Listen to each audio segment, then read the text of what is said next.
Apollo Saturn launch control at 3 hours, 21 minutes, 27 seconds and counting. The spacecraft test conductor now has given a go for crew departure. We expect that astronauts Frank Borman, Jim Lovell, and Bill Anders will be coming out in a matter of a few minutes. This is launch control. Hello. Test conductor Dick Prophet has advised that the prime crew is now leaving the suit room, and we should expect them downstairs ready to board their transfer van in just a matter of a short time. We are standing by here in the control center for the crew departure at this time. All other aspects of the mission are go. This is launch control. Quarters. First Frank Borman, away from Frank, also Jim Lovell, and the final man aboard the transfer van, astronaut Bill Anders. They're being joined by 2 suit technicians, and we expect the door on the transfer van to be closed shortly. Astronaut Deke Slayton, Director of Flight Crew Operations, also aboard the transfer van. He'll drop off here at the control center. The transfer van now departing from the manned space.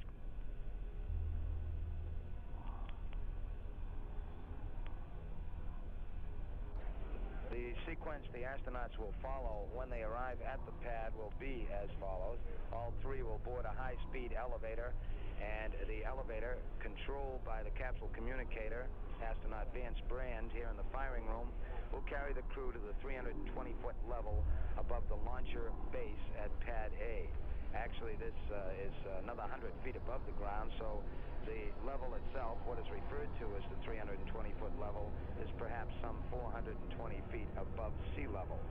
The 320 feet referred to is 320 feet above the launcher base. Once that elevator arrives at the 320-foot level, astronauts Borman and Lovell, astronauts Borman and Anders will depart from the elevator and proceed along a catwalk to the White Room. Astronaut Jim Lovell will stand by in the elevator, sitting in a chair. The reason here is, of course, on the crew ingress, Lovell, who is the final man to come aboard, would have a wait of some 5 or 10 minutes in the White Room as his fellow pilots came aboard first, so we keep him in the elevator, seated on a chair with a suit technician. The spacecraft commander, Frank Borman, will be the first to go aboard. He will be followed by the lunar module pilot, the man in the 3rd seat, the seat on the right as we look at the spacecraft, astronaut Bill Anders. The final man aboard, the command module pilot, Jim Lovell. Astronaut Lovell will be called to the White Room once his 2 fellow pilots are aboard the spacecraft. The Apollo 8 crew now on the way to the pad. Our countdown is go at this time. All appears well with the Saturn V launch vehicle, the spacecraft checkout, weather conditions, tracking operations, and also the Mission Control Center in Houston reporting go as far as all their aspects of the flight are concerned. Still aiming for a planned liftoff time at 7:51 a.m. Eastern Standard Time. This is launch control.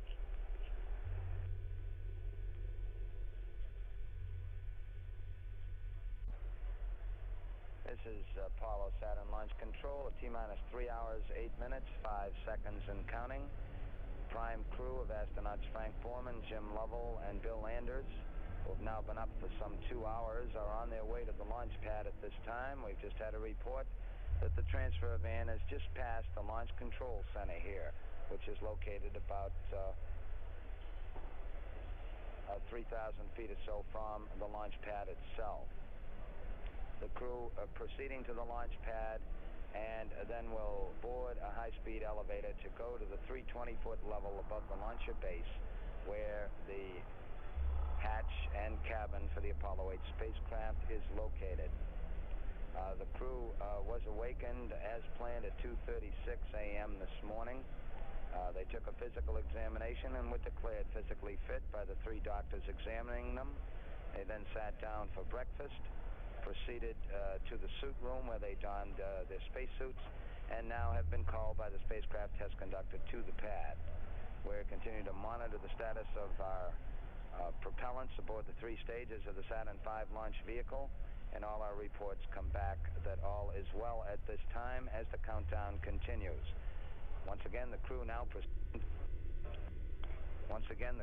proceeding to the launch pad, and we'll stand by for their arrival. We're now at T-minus 3 hours, 6 minutes, 38 seconds and counting. This is launch control. This is Apollo Saturn launch control, 3 hours, 4 minutes, 42 seconds and counting. As we look out the windows here in the firing room, we can see now that the transfer van is just passing the park position for the 9.8 million pound mobile service structure that was moved back from the launch pad earlier in the count. That mobile service structure is some 1,700 feet from the launch pad, so we expect the astronauts to be arriving now at the pad in a matter of minutes. All still going well with the count. This is launch control.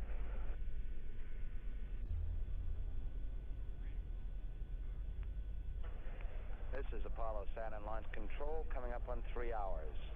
Mark, T-minus 3 hours and counting, T-minus 3, and we are proceeding. Astronauts Frank Borman, Jim Lovell, and Bill Anders completing the end of their trip to the launch pad. We expect they'll be up on the pad apron shortly. Their transfer van will park on the west side of the launch pad. That is the side closest to the press site, and we now see on our television here that the transfer van is in fact backing up to the elevator that will take the astronauts up. The astronauts first go up one elevator through a vestibule inside the launcher. This is inside the mobile launcher itself, where they then go to a high-speed elevator that takes them to the 320-foot level. The transfer van now backing up on the west side of the pad. We expect the prime crew will be coming out shortly. We logged the time of their departure from the crew quarters at 4:32, and now the astronauts are departing from the van. We log it now at 52 minutes past the hour.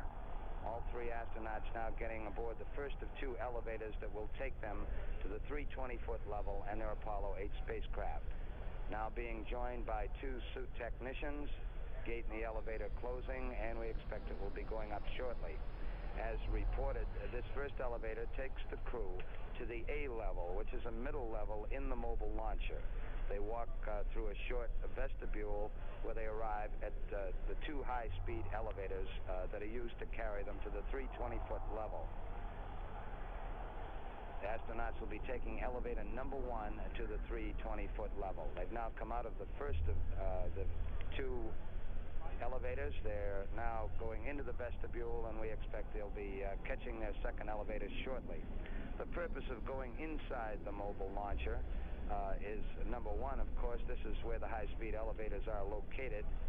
Number 2, it's also the location for a chute that would take the astronauts to an underground blast room in the event of an emergency condition that caused them to leave their spacecraft. An emergency condition that would give time, however, to get them down the elevator and into an underground blast room. So the astronauts now proceeding to the high-speed elevator. We expect they'll be up at the 320-foot level and the Apollo 8 spacecraft in a matter of minutes from this time. The countdown still proceeding normally here in firing room 1, where the control of the count is being handled for this launch. We're still aiming toward our planned liftoff of 7:51 a.m. Eastern Standard Time. This is launch control.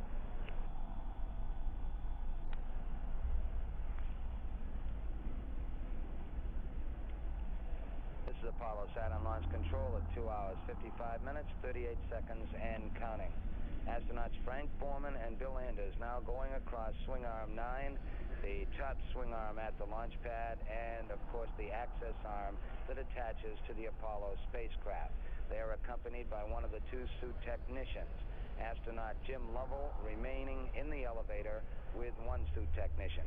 Jim sits in a chair in the elevator while his two fellow pilots go aboard the spacecraft.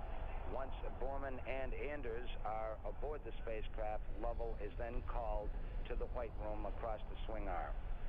The process of boarding the spacecraft commander Frank Borman will be the first to come aboard. Borman and Anders now have arrived in the white room and will be going aboard the spacecraft shortly. The spacecraft commander goes aboard first in the left-hand seat. Then the lunar module pilot, Bill Anders, will be the second pilot aboard. number 3 seat. Jim Lovell is then called to the White Room, and he is the third and final member, of course, to come aboard the spacecraft. We're standing by for crew ingress at this time at 2 hours, 54 minutes, 25 seconds and counting. This is launch control.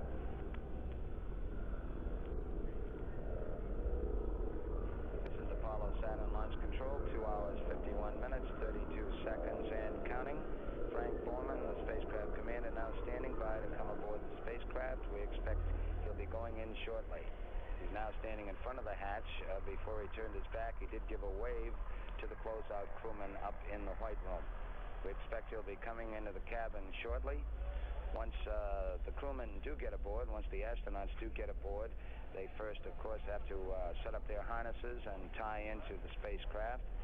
They then tie in to the suit loop. This is, they bring the oxygen into their spacesuit, actually pressurize the suit. We sample the oxygen in the suit to assure that it is acceptable.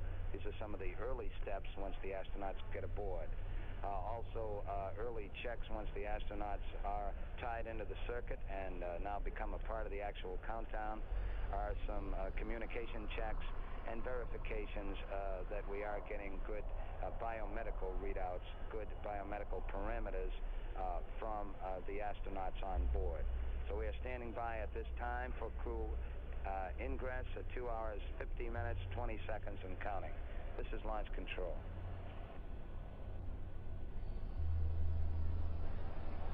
This is Apollo Saturn launch control, 2 hours, 49 minutes, 20 seconds and counting. The spacecraft commander, astronaut Frank Borman, is now aboard the Apollo 8 spacecraft. We had it logged over the sill at 4:58 a.m. Eastern Standard Time. Frank is now checking in with spacecraft test conductor Dick Prophet on some communication checks. Astronaut Bill Anders, the lunar module pilot, the man in the number 3 seat, now standing by to come aboard. And Bill Anders is now boarding the spacecraft. The time we have is 2 minutes past the hour, 5:02 a.m. Eastern Standard Time. Bill Anders now coming aboard. Jim Lovell standing by in the elevator at the 320-foot level. We expect he will be called to the White Room shortly. Lovell, the command module pilot, sits in the middle seat and is the last of the 3 pilots to come aboard. Bill Anders is now aboard, and we're standing by for the arrival of the command module pilot, Jim Lovell. Countdown still proceeding satisfactorily here in the control room. Weather is go. All other elements of the mission also go at this time for a planned launch at 7:51 a.m. Eastern Standard Time. This is launch control.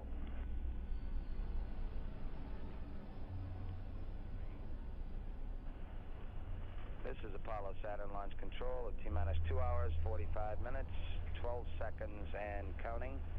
The final member of the crew, command module pilot Jim Lovell, now has been called to the White Room. He has left the elevator and arrived in the White Room at this time. We expect he will be going aboard shortly. The spacecraft commander Frank Borman and Bill Lovell already aboard the Apollo 8 spacecraft.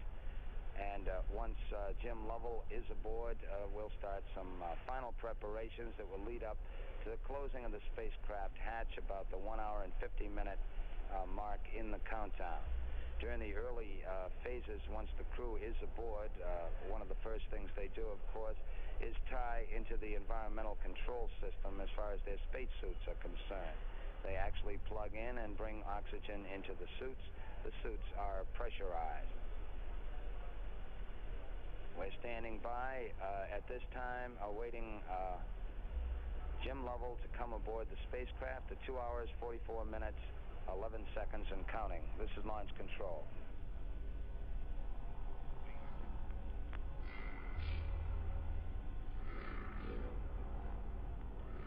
This is Apollo Saturn launch control, coming up on 2 hours, 43 minutes and counting. Astronaut Jim Lovell, the third member of the crew, now is aboard the spacecraft. We had him logged across the sill at 5:07 a.m. Eastern Standard Time.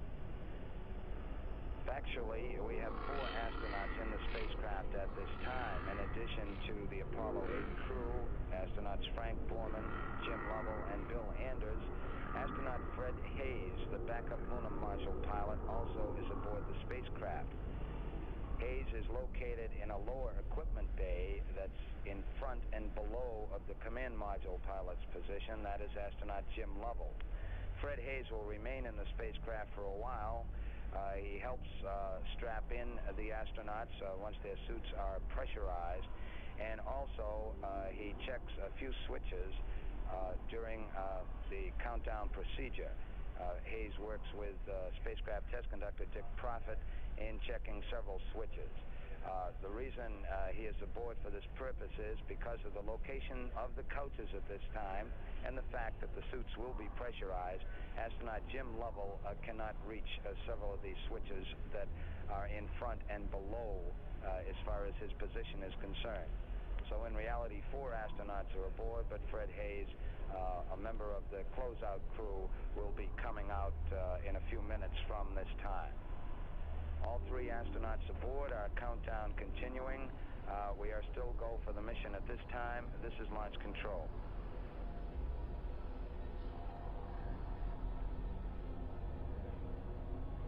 This is Apollo Saturn launch control at T-minus 2 hours, 34 minutes, 57 seconds and counting.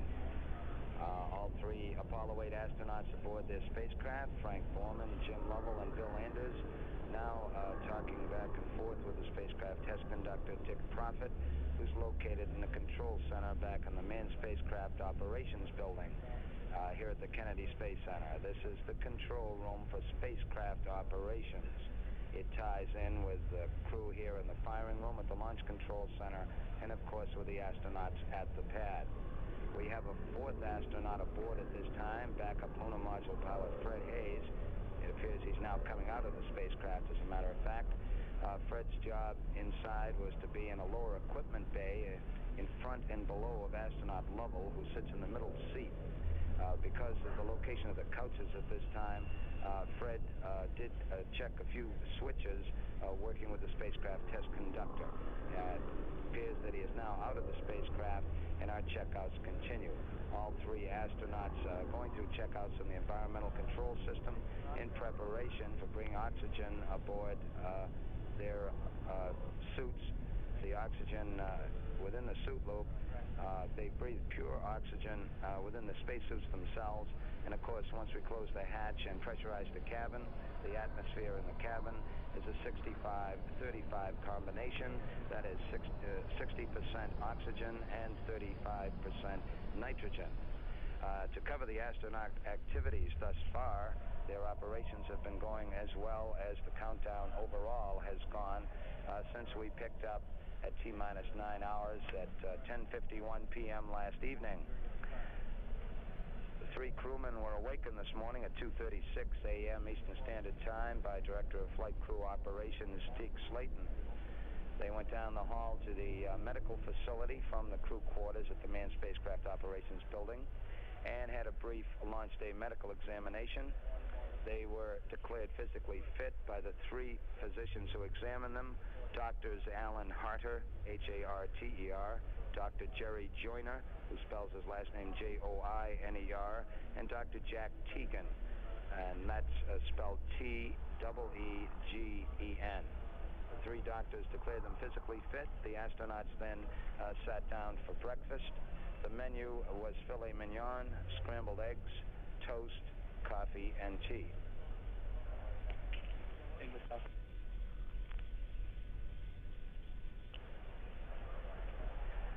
The astronauts sat down for breakfast at about 4:35 a.m. this morning. They had a number of guests with them for breakfast.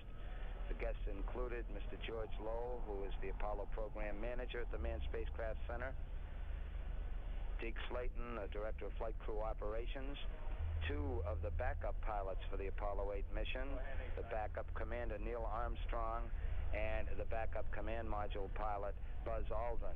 Astronaut Jack Schmidt was also there, as was the Director of Security for the Kennedy Space Center, Mr. Charles Buckley.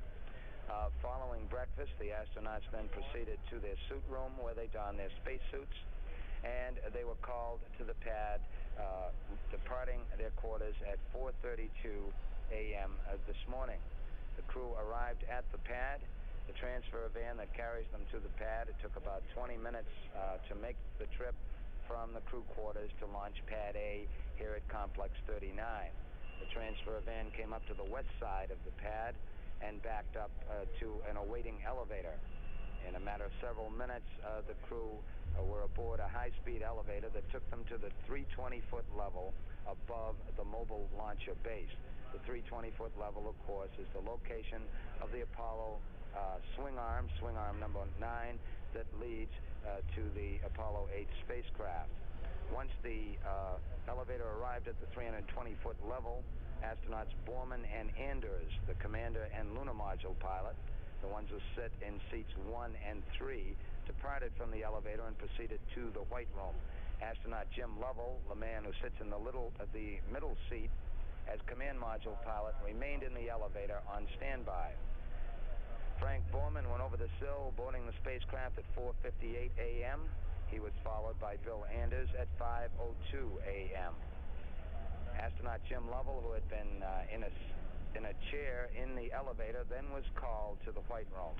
He came aboard at 5:07 a.m. Eastern Standard Time. So the crew is aboard, and the countdown proceeding very satisfactorily at this time.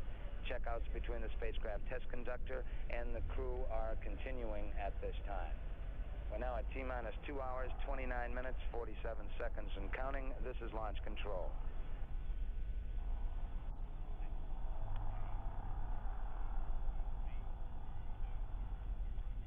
This is Apollo Saturn launch control at 2 hours, 20 minutes and counting. Countdown still going very satisfactory at this time. Just a matter of several minutes to go during the process of the checkout between the spacecraft test conductor and the crew in the Apollo 8 spacecraft.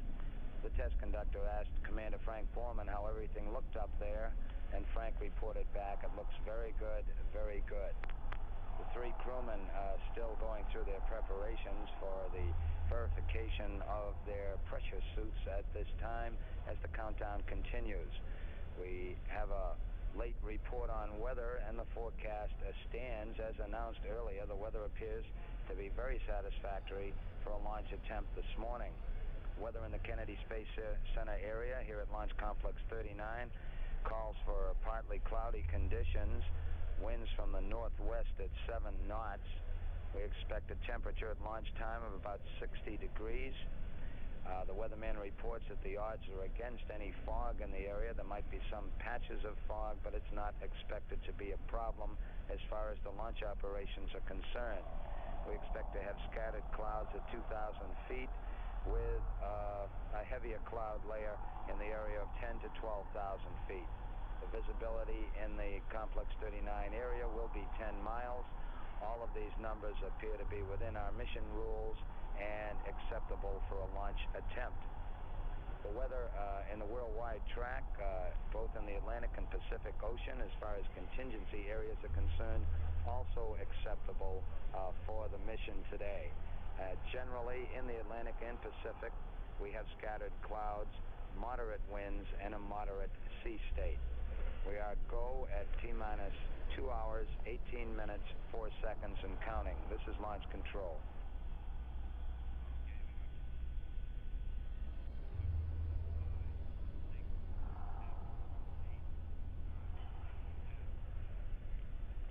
This is Apollo Saturn launch control at T-minus 2 hours, 15 minutes, 45 seconds and counting.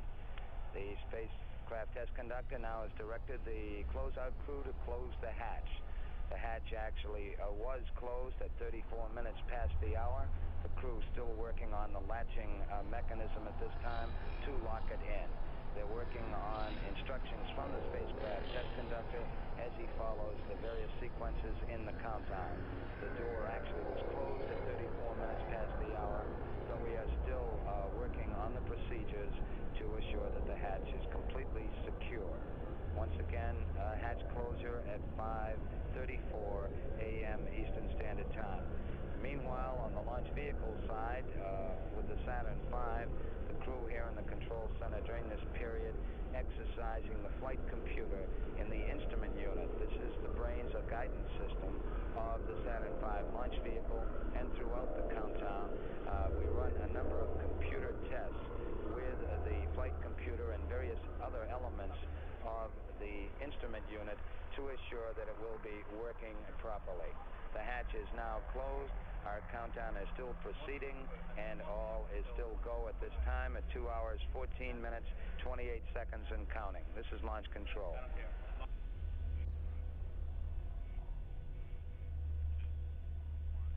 This is Apollo Saturn launch control at 2 hours, 9 minutes, 57 seconds and counting. Countdown proceeding satisfactorily at this time. Spacecraft test conductor Dick Proffitt directing some command checks between Houston Flight, the Mission Control Center in Houston, and the Apollo 8 spacecraft. Command module pilot Jim Lovell responding as the commands are sent to the spacecraft. Coming up shortly will be some checks of the abort advisory system between the crew here on the ground and the Apollo 8 astronauts. This particular test is led by the Launch Operations Manager, Paul Donnelly, who has a responsibility late in the count and during the early portion of liftoff to recommend aborts to Spacecraft Commander Borman if required. We are now in the process of checking out the abort advisory system, simulating conditions and simulating conditions that would create an abort, and testing out the various communication systems that result in the abort light coming on as a recommendation to Spacecraft Commander Borman in the cabin. The test now proceeding. Launch vehicle-wise, we're still monitoring the status of the liquid propellants aboard all stages of the Saturn V launch vehicle. They appear to be stable.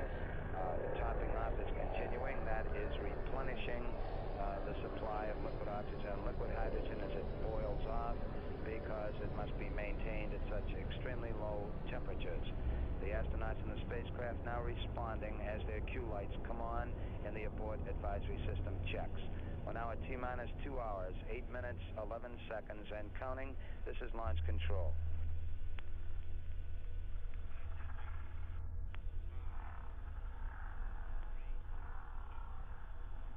This is Apollo launch control at T-minus 2 hours and counting. T-minus 2 hours, the countdown proceeding satisfactorily.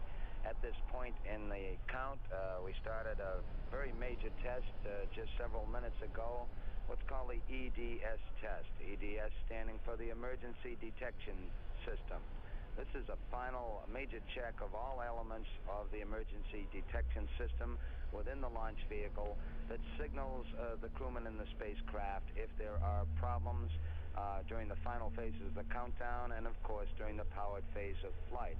We use computers to exercise all elements of the emergency detection system during this period. The test will last some 20 to 25 minutes. Spacecraft Commander Frank Borman participating very busily in the test since he has to keep an eye on his abort lights and report back as he gets his various cues. We had an abort advisory system test that preceded this. This was more of a communications check, although Borman did get his light cues. Now, as far as the emergency detection system check is concerned, it's a joint test with the launch vehicle and space vehicle people participating. We exercise all elements of the emergency detection system as reported. If we did not have the computers participating in a test like this, this test alone would take some 16 hours to complete. However, we will be able to complete it in some 20 to 25 minutes. What is going on at the time is we are creating different abort conditions, simulating them within the launch vehicle. These conditions, in turn, are sent to the instrument unit, the guidance system for the launch vehicle, which sits atop of the third stage. Within the guidance system, this information is received. We have triple redundancy as far as abort conditions are concerned. That is, there are 3 different votes that can be registered on any single unsatisfactory condition. 2 votes out of 3 confirming an unsatisfactory condition results in an abort recommendation in most cases to the spacecraft commander, astronaut Frank Borman. We have several abort modes, however, which would be automatic. These would be rather catastrophic conditions in which there might be a loss of thrust on the pad or a possible tip over of the launch vehicle. This very key test is in progress at this time and will continue for some 20 minutes or so. As far as all other elements of the countdown are concerned, all still going well at this time. We're still aiming for our planned liftoff at 7:51 a.m. Eastern Standard Time, flying on a flight azimuth of 72 degrees for that launch time. Now T-minus 1 hour, 56 minutes, 55 seconds and counting. This is launch control.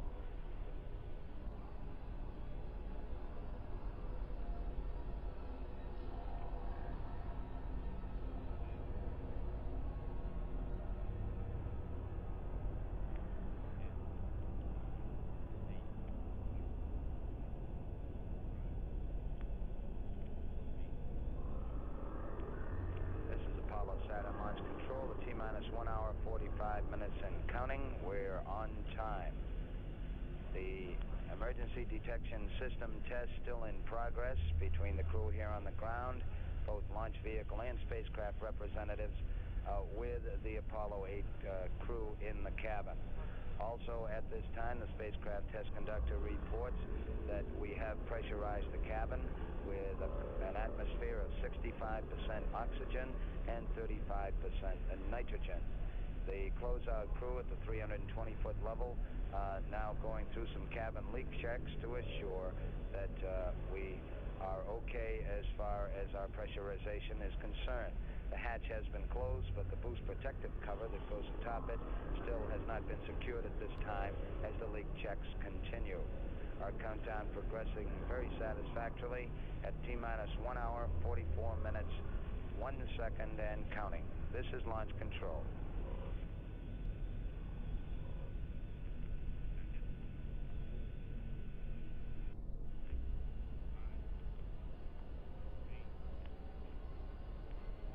This is Apollo Saturn launch control at T-minus 1 hour, 35 minutes and counting. The test still going very satisfactorily at this time. All elements are go, and in fact, we're a little bit ahead on certain functions in our preparations at this time. That emergency detection system test has been completed satisfactorily, and the astronauts in the spacecraft now preparing to work with the spacecraft test conductor in some checks of the stabilization control system.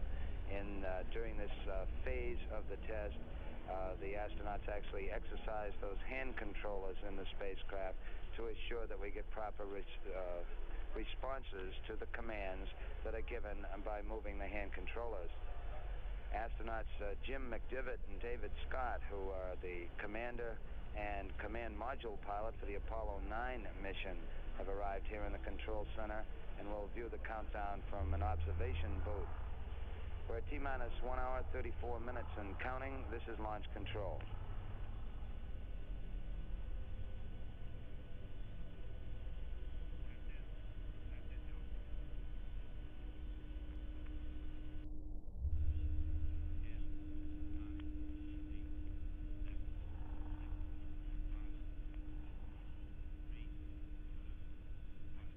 This is Apollo Saturn launch control, T-minus 1 hour, 30 minutes and counting. The boost protective cover was just placed atop the hatch on the Apollo 8 spacecraft just several minutes ago, and the crew in the White Room are now securing the White Room area. They've been alerted by the spacecraft test conductor to secure the area in preparations for their departure. Once the crew does depart at a designated time, the swing arm that is attached now to the spacecraft with the White Room at its tip will be moved some 3 feet, actually 12 degrees from the spacecraft, and it will remain in that standby position until the T-minus 5-minute mark in the countdown, when the swing arm is retracted fully to the side of the umbilical tower at the pad. The purpose here is to have the White Room standing close by in the event an emergency condition developed which would require the astronauts to depart the spacecraft. We could bring the White Room in just from 3 feet away. It is fully retracted at the 5-minute mark in the countdown. The astronauts aboard the spacecraft now participating in this test of the stabilization and control system of the Apollo 8 spacecraft. As they move their hand controllers, which would provide maneuvers in space, we're checking the performance here on the ground. All aspects of the mission still are go. Weather is satisfactory. The various tracking elements all go at this time. T-minus 1 hour, 28 minutes, 20 seconds and counting. This is launch control.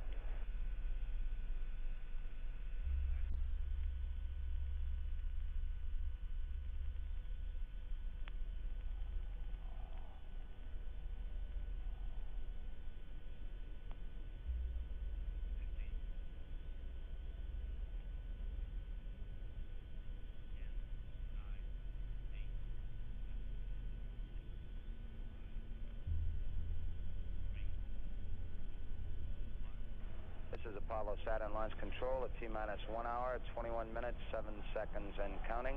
Our countdown continuing and still aiming toward the planned liftoff time of 7:51 a.m. Eastern Standard Time.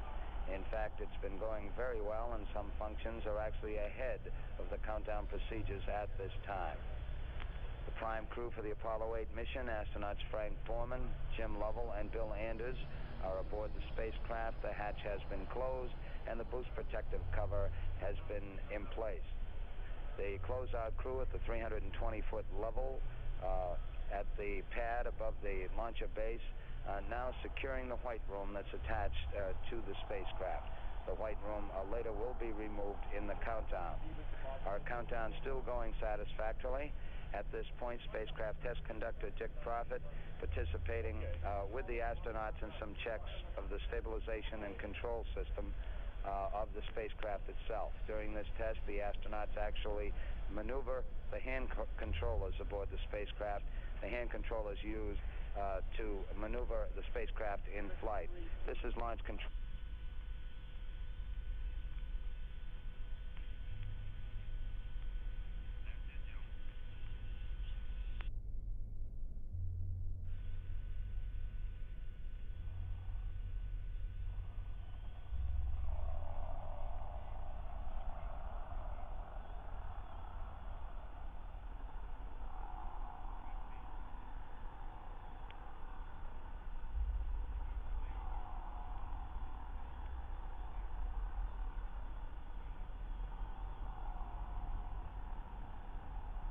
This is Apollo Saturn launch control at T-minus 1 hour, 14 minutes and counting. The closeout crew at the 320-foot level, the spacecraft level at the launch pad, now has departed from the white room, and our countdown is still proceeding satisfactorily at this time.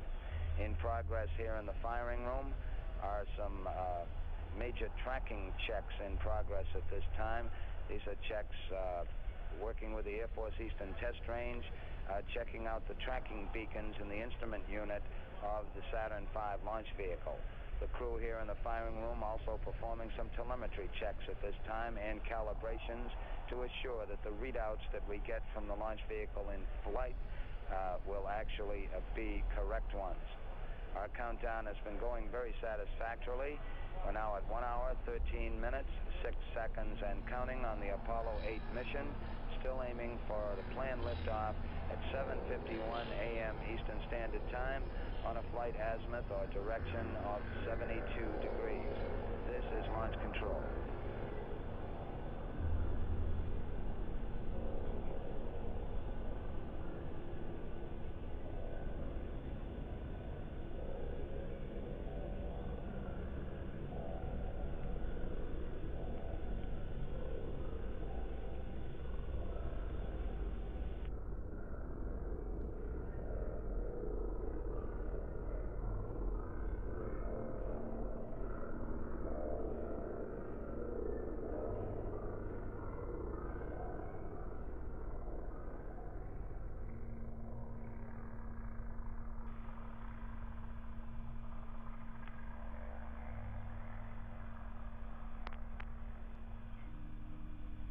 This is Apollo Saturn launch control. Our countdown for the Apollo 8 mission still proceeding satisfactorily at this time at T-minus 1 hour, 4 minutes, 52 seconds and counting.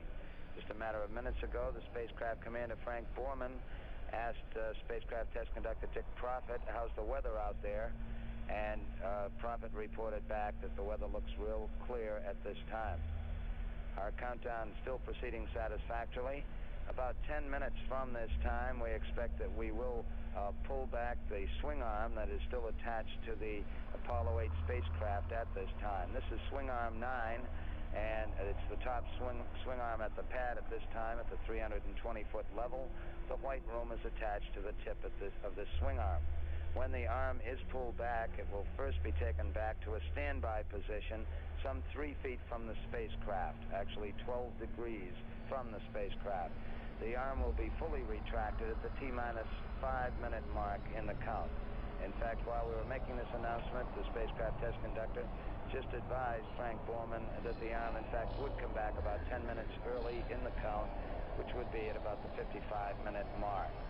Our checkouts of the various tracking systems in the Saturn V launch vehicle continuing, and coming up shortly also will be some command checks from the Mission Control Center in Houston.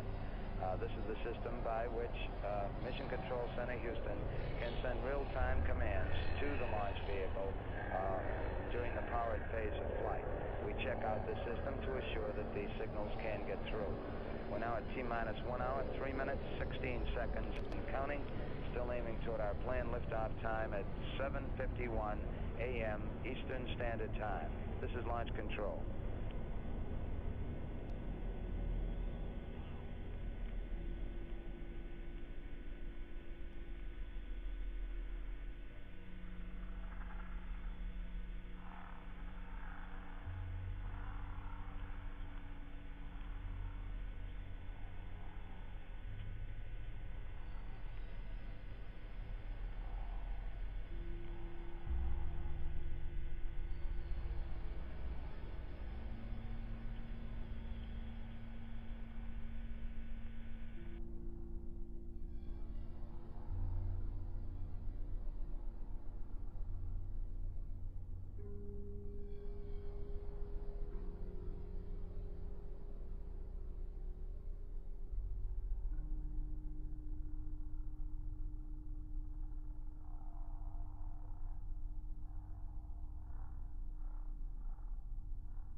This is Apollo Saturn Launch Control, T-minus 61 minutes and counting. Our countdown still proceeding satisfactorily. The spacecraft test conductor just has been advised that the area at Pad A is now cleared, and we will be pulling back the spacecraft swing arm to its park position about 5 minutes from this time. Tracking checks and telemetry checks still in progress here in the firing room, and all is going well with the Apollo 8 countdown at this time. Still aiming toward our planned liftoff at 7:51 a.m. Eastern Standard Time on a flight azimuth or direction of 72 degrees. This is Launch Control.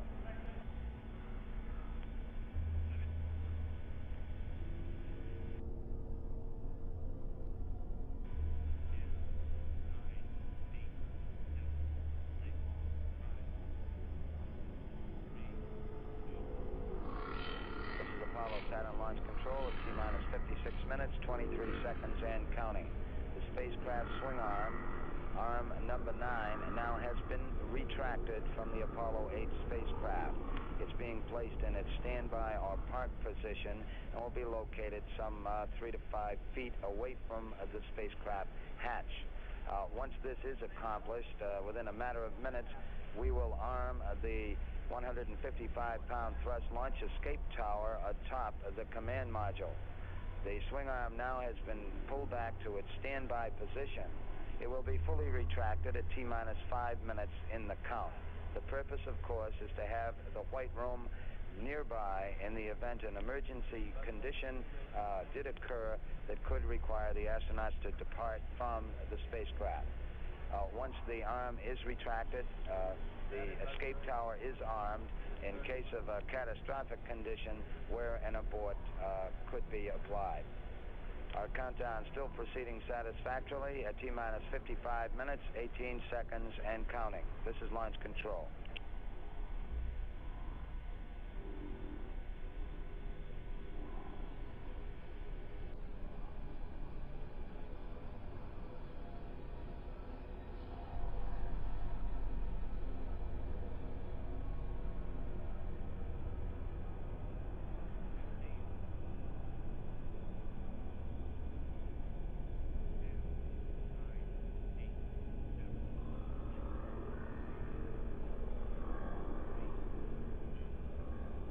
This is Apollo Saturn launch control at T-minus 48 minutes and counting. T-minus 48, and we are go for the Apollo 8 countdown at this time. The crew in the spacecraft still performing some final checks.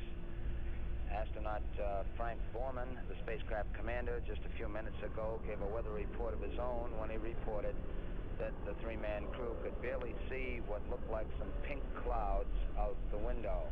Borman had earlier asked for a weather report from spacecraft test conductor Dick Prophet. Meanwhile, here in the firing room at the Launch Control Center, some 3.5 miles from the launch pad, the countdown still progressing satisfactorily here, and the crew is gearing up for some final checks of the range safety command destruct system. These are the destruct elements aboard the various stages of the vehicle that would destroy the vehicle in flight if required, if the vehicle went off its trajectory. Of course, the astronauts would be aborted from the vehicle if such an event did occur. During this period, working with the Air Force Eastern Test Range tracking elements, we do check out the command safety receivers to assure that if such a condition were required, the abort system and the destruct system would actually be able to receive the signals and accomplish the job. The countdown still proceeding. We're still aiming toward 7:51 a.m. Eastern Standard Time. This is launch control.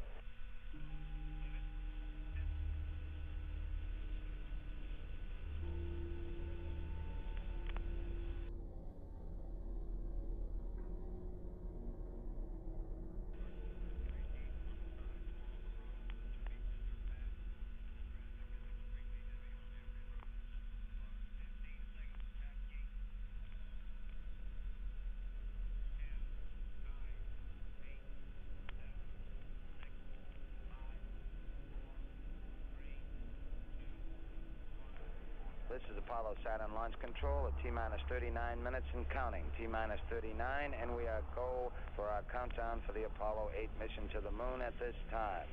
Just in progress as this announcement came up was another key milestone in our countdown preparations, the power transfer test. This is where we go from external power to the flight batteries aboard the Saturn V launch vehicle to assure that they are all working properly. Then, in order to preserve these batteries, we return again to external power. The final switch to internal power on the batteries occurs at about the 50-second mark in the count. There are some 14 batteries in the Saturn V. The Apollo 8 crew of astronauts Frank Borman, Jim Lovell, and Bill Anders standing by in the spacecraft as this test is in progress. T-minus 38 minutes, 6 seconds, and counting. This is launch control.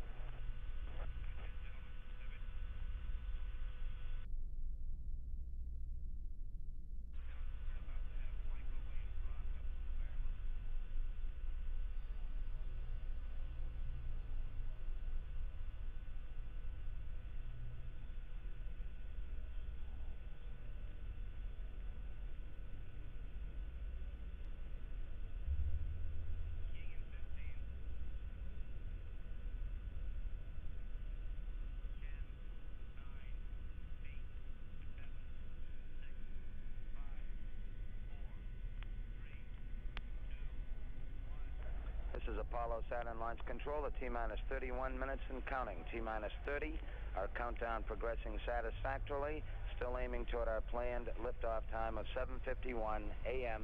Eastern Standard Time. The Apollo 8 crew, astronauts Frank Borman, Jim Lovell, and Bill Anders standing by in their spacecraft 320 feet above the launcher base at Pad A, Complex 39, here at the Kennedy Space Center. The astronauts are standing by for another major function that will be coming up shortly, and that is pressurization of the propellants for the engines they will use in space. These are thrusters, so-called quad thrusters. There are 16 of them located on the service module portion of the spacecraft. These are the thrusters that enable them to maneuver in space. We appear to have had a successful power transfer test with the launch vehicle, in which we went to internal power on the flight batteries, but then returned to external power in order to conserve those batteries. Just a moment ago, astronaut Frank Borman asked his spacecraft test conductor how the launch vehicle was doing, and the report that came back was the launch vehicle is doing fine. The overall countdown doing fine at this time. We're go for weather, all the tracking elements ready, as well as the launch vehicle and spacecraft here at Pad 39. This is launch control.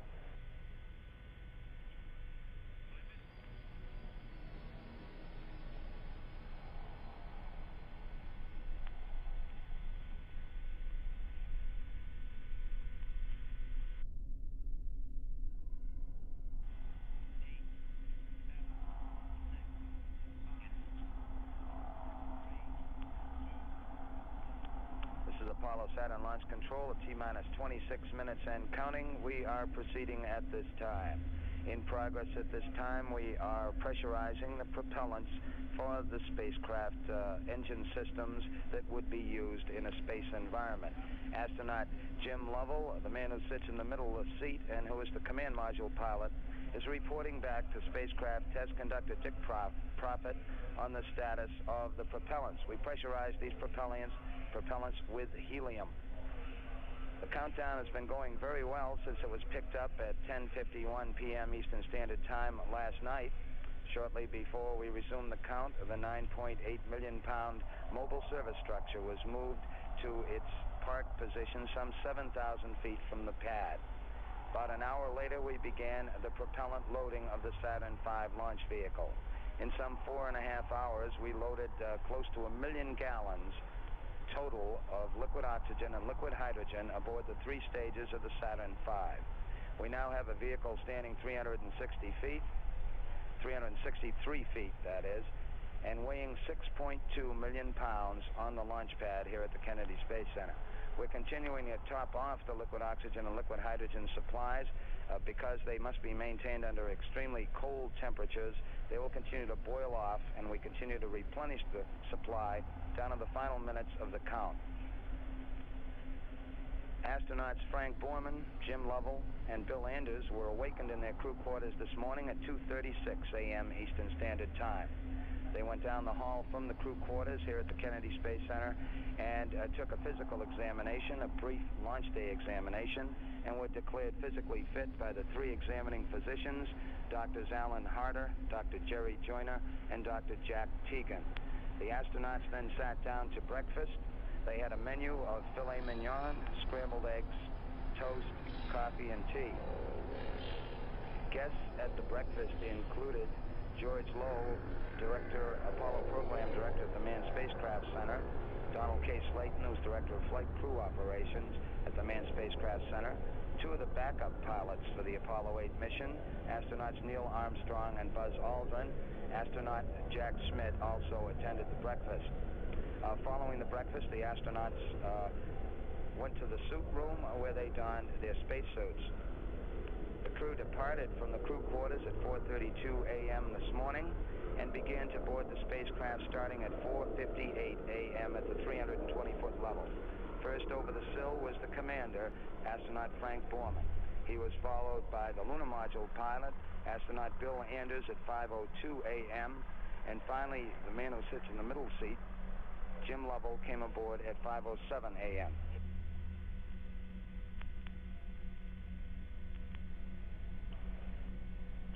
The hatch on the Apollo 8 spacecraft was closed at 5:34 a.m. Since that time, our countdown has been progressing very satisfactorily. We are still go for a launch attempt at 7:51 a.m. Eastern Standard Time. This is launch control.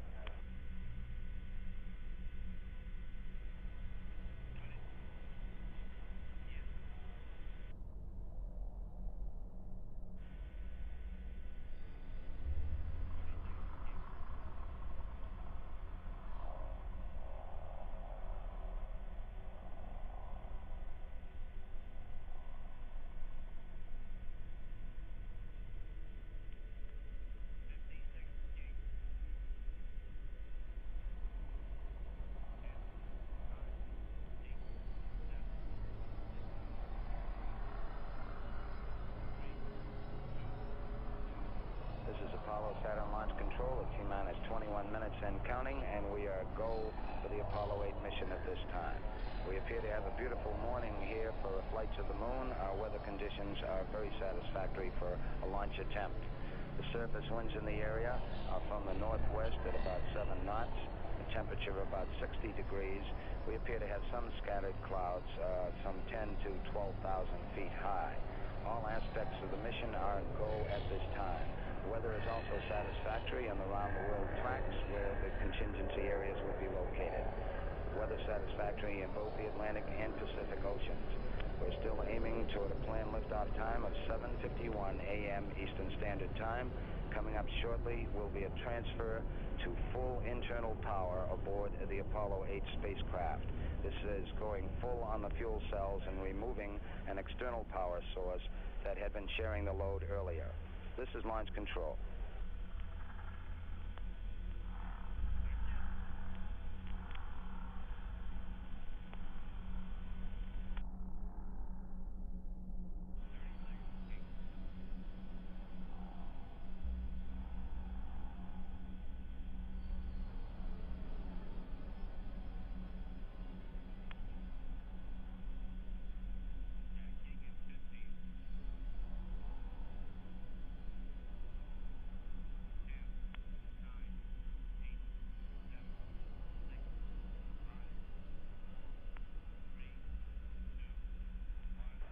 This is Apollo Saturn Launch Control, T-minus 16 minutes and counting.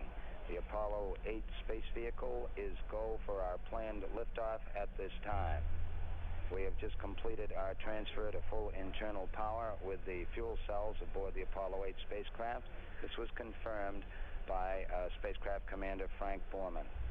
Final checks on the flight azimuth going on at this time, and we're also synchronizing the clocks in the spacecraft with the Mission Control Center in Houston.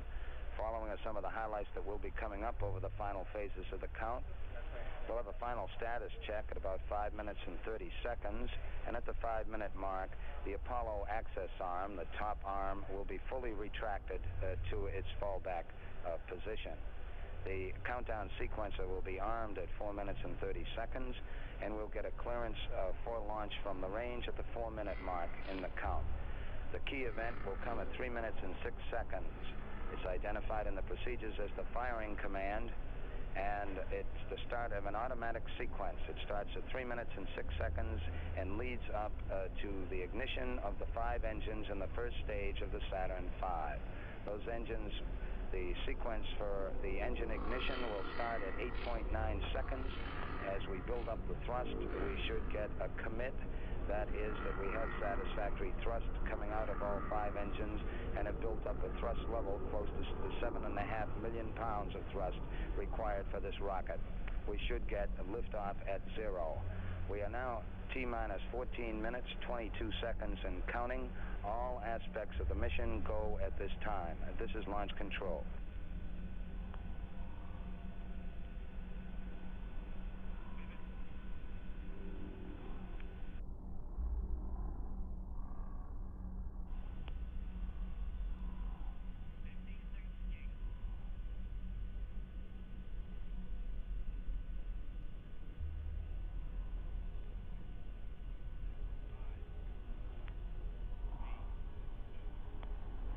This is Apollo Saturn Launch Control, T-minus 11 minutes and counting. T-minus 11, and our count is still go at this time.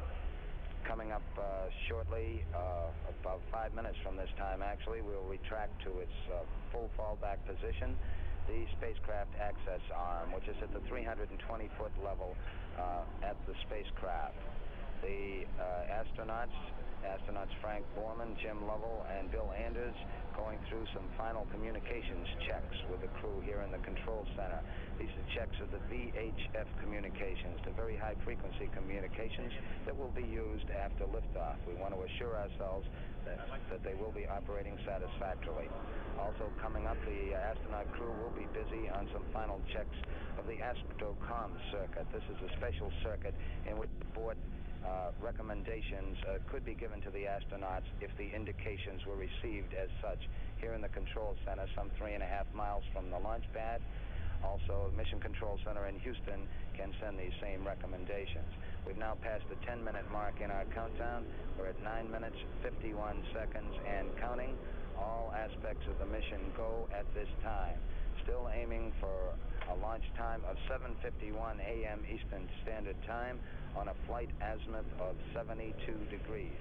The flight azimuth has been verified in the instrument unit, the guidance system for the launch vehicle, and we've also had an update to assure that we have the correct flight azimuth in the spacecraft. This has been confirmed by the crew, and we are proceeding. T-minus 9 minutes, 21 seconds and counting. This is launch control.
This is Apollo Saturn Launch Control, T-minus 7 minutes, 30 seconds and counting.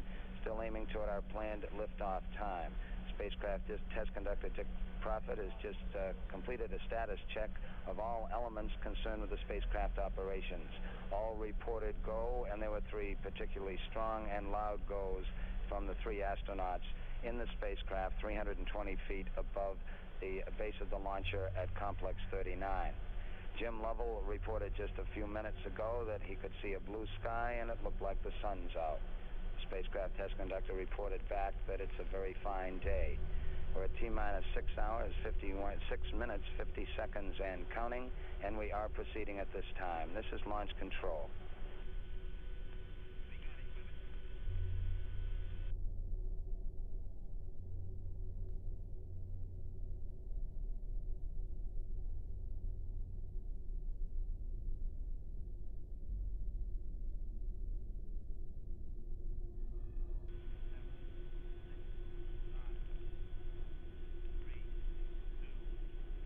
This is Apollo Saturn Launch Control at 5 minutes, 30 seconds, and our count is still go at this time. We've just completed further status checks here in the firing room at the control center. Here in the control center, we've had our status checks, and the range has given a go, as has the launch director, Rocco Petrone. We are still counting, and we are go coming up on the 5-minute mark in the count. Mark, T-minus 5 minutes and counting. T-minus 5. At this point, the Apollo access arm should be coming back, and it is now moving back at the 320-foot level to its fully retracted position high atop the tower at Pad A. Our countdown still proceeding at this time at the 4-minute mark in the countdown. The overall count will be turned over to the launch vehicle test conductor. Ray Roberts, the launch vehicle test conductor, will conduct the final 4 minutes as all different aspects move over to the launch vehicle test conductor's channel. The automatic sequence, as reported, will come in at the 3-minute and 6-second mark in the countdown. We're standing by at 4 minutes, 16 seconds and counting. This is launch control.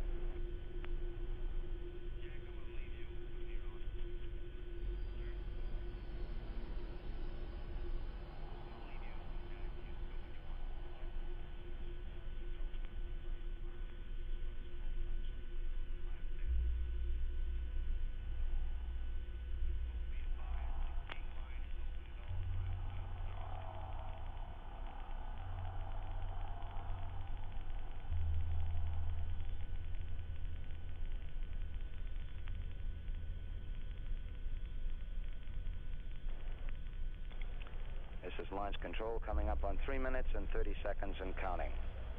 Mark, T-minus 3 minutes and 30 seconds and counting. We have completed our communications checks with the Apollo 8 astronauts in the cabin, and the communications are go. Coming up shortly, we'll be in the automatic sequence where we have a completely automatic checkout of the launch vehicle from 3 minutes and 6 seconds down.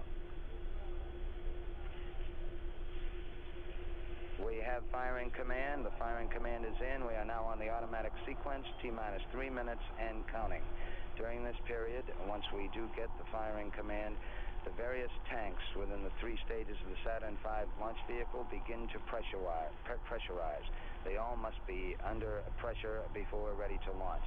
We have a sequence status board here in the control room that will give us readouts on the overall status of the space vehicle as we reach the terminal phases in the countdown. Now 2 minutes, 32 seconds, and counting. Our status board indicates that all aspects are ready. Instrument unit is ready, spacecraft ready, final check of the emergency detection system, that ready light also on. First stage preparations are completed. 2 minutes, 15 seconds and counting. The tanks continuing to pressurize in the vehicle. Not as many reports coming now as we all stand by on the launch vehicle test conductor's channel. Coming up on the 2-minute mark on the Apollo 8 mission. 2 minutes and counting. T-minus 2 minutes and counting. We are still proceeding. We now have recorded that the first stage liquid oxygen tank has been pressurized and the pressure is still building up. 1 minute, 45 seconds and counting. We have a vehicle weighing 6.2 million pounds on the pad. Interestingly enough, some 1,200 pounds of that weight is just frost on the side of the vehicle, created by the extremely low temperatures of the propellants. Coming up in 90 seconds, mark, T-minus 90 seconds and counting. The Apollo 8 crew standing by, spacecraft commander Frank Borman, Jim Lovell, Bill Anders. We now have a report that the liquid hydrogen tank on the 3rd stage is pressurized. 1 minute, 15 seconds. All 3rd stage propellants pressurized at this time as we come up on the 60-second mark on a flight to the moon. T-minus 60 seconds and counting. T-minus 60 seconds and counting. The vehicle now is completely pressurized. We're coming up on a power transfer shortly. T-minus 50 seconds and counting. We have the power transfer. We're now on the flight batteries within the launch vehicle. 45 seconds. Final reports coming from Frank Borman at this time. Final look at the switch list aboard the spacecraft. 35 seconds and counting. We'll lead up to an ignition sequence start at 8.9 seconds. This will lead up as we build up the thrust to a liftoff. If all goes well at 0. We've just passed the 25-second mark in the count. 20 seconds, all aspects, we are still go at this time. T-minus 15, 14, 13, 12, 11, 10, 9. We have ignition sequence start. The engines are armed. 4, 3, 2, 1, 0. We have commit. We have liftoff. Liftoff at 7:51 a.m. Eastern Standard Time. We have cleared the tower. Tower clear, 13 seconds.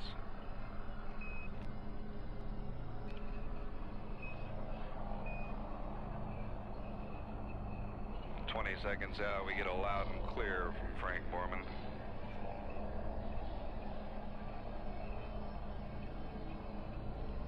"32 seconds.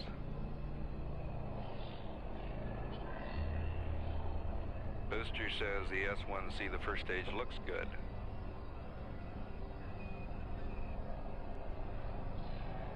The crew confirms their progress at 50 seconds into the flight.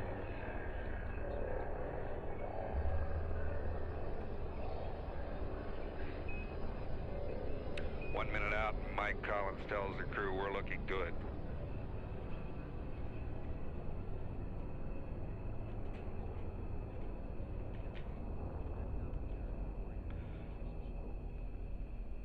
"1 minute, 15 seconds, and we're a little more than half a mile into the sky and about nearly 4 miles downrange.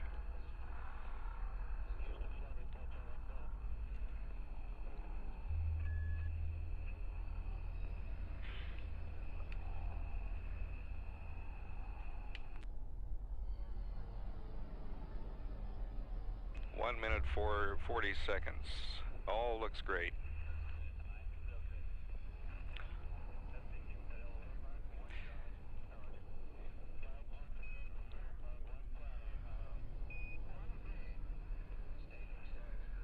Mile and 6/10 into the mission, and Frank Borman has confirmed each event as it's been passed to him by Mike Collins at this point. The crew has been given a go for staging. Inboard out on time, Frank Borman says. The inboard engines. 2 minutes, 25 seconds.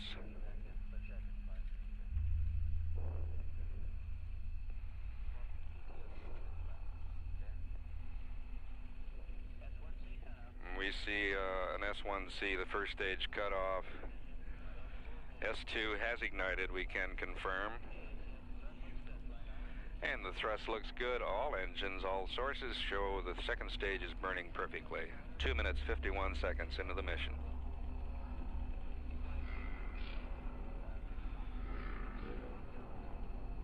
And at 3 minutes into the flight, the range safety console has been released at the Cape.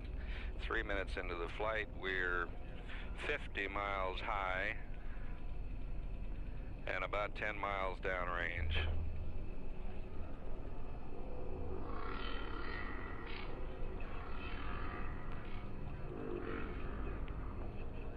Minutes 25 seconds. We have verified that the tower has jettisoned. The crew has verified the tower is jettisoned. Frank Borman says staging was smooth, and he says the ride now is even smoother.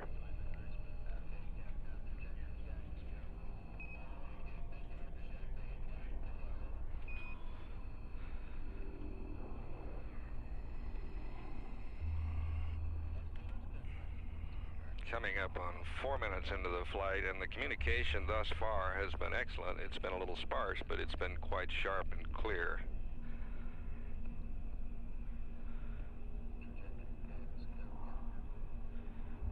"70 miles altitude and about 20 miles or more downrange.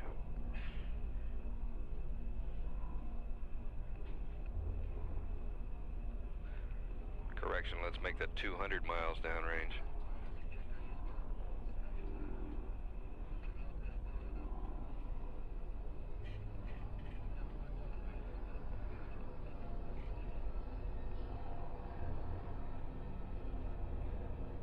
Flight Director Cliff Charlesworth gets an enthusiastic go from both trajectory and booster at 4 minutes 50 seconds into the flight.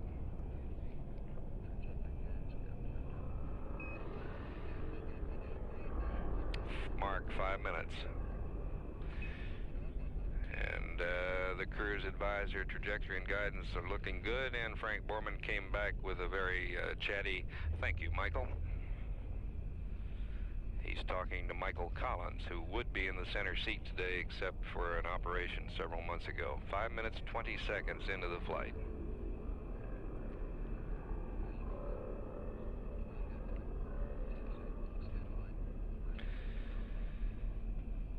"300 miles downrange.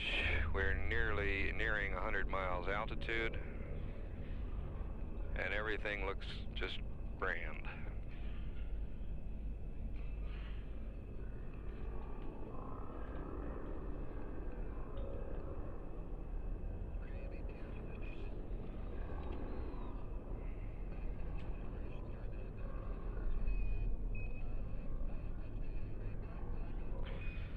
Collins gives the crew another go on trajectory and guidance, which at this point are the most critical elements. It's 6 minutes 10 seconds into the flight. Our downrange distance now 400 miles. Our velocity in feet per second, nearly 15,000 feet per second. We've achieved nearly 60% of the velocity required to make orbit.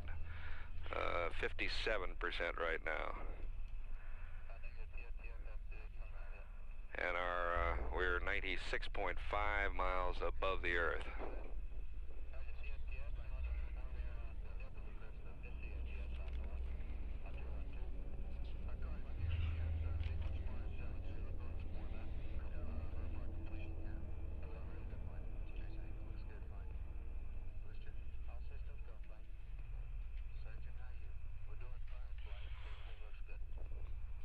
Surgeon reports he likes everything he sees.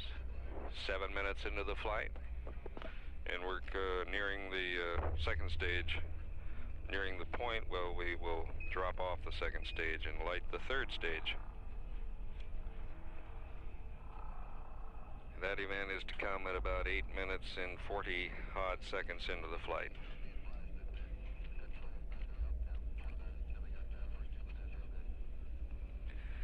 We have now achieved 70% of the velocity required to attain orbit.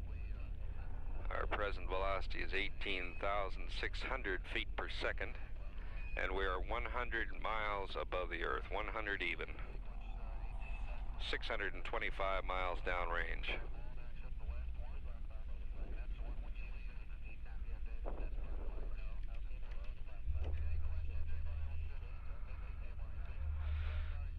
Coming up on 8 minutes, mark 8 minutes.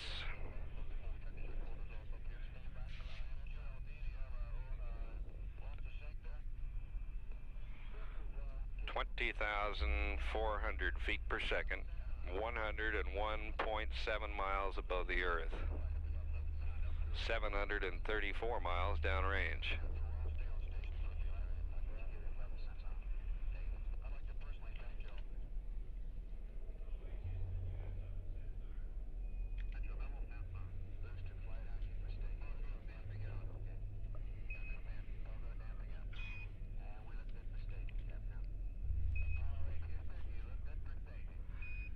The crew is advised they look good on the ground for staging, and Borman says same here.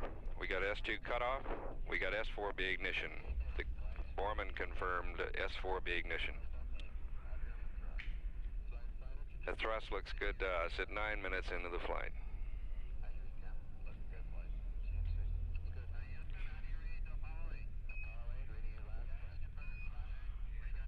We now have 89% of the velocity required. We're 920 miles downrange, and we're 9 minutes 20 seconds into the flight.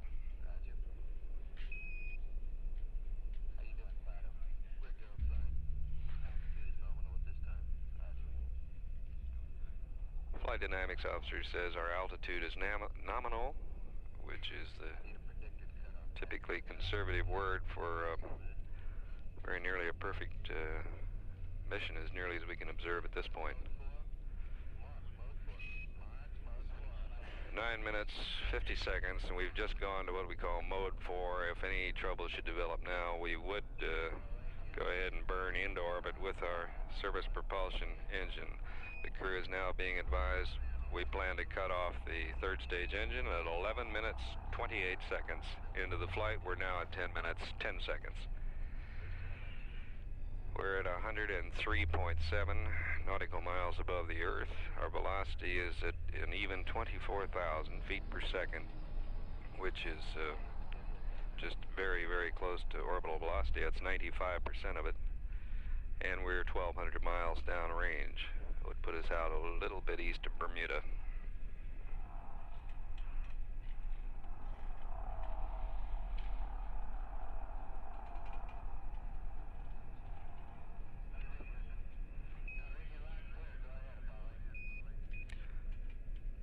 Minutes and 50 seconds, and we've heard from Bill Anders for the first time. He simply said, "How do you read, Houston?"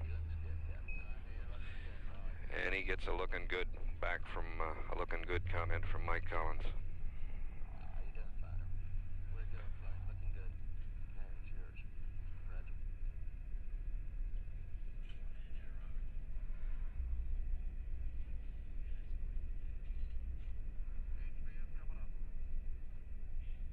11 minutes 20 seconds. And we're hearing a little something from Jim Lovell reporting a reading on one of his many gauges. We have SECO, says Frank Borman. SECO, and I would call it 11 minutes 30 seconds. That will be an estimate. 11 minutes 30 seconds. Our launch digital data shows our velocity now 25,577 feet per second. The data now has been reduced and we show an altitude of 102.5.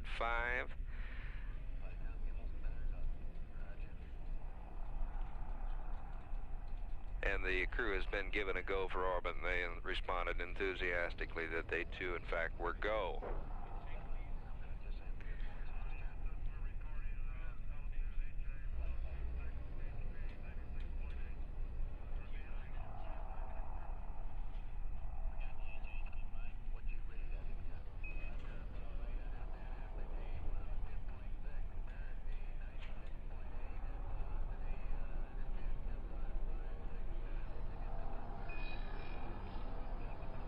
Jim Lovell now has just read us down what he saw on his instrumentation. He shows an apogee of 102.6, a perigee of 96.8, and a cutoff velocity of 25,560 feet per second. That's within hundredths of a percentage point of what we were reading on our scales here in Houston.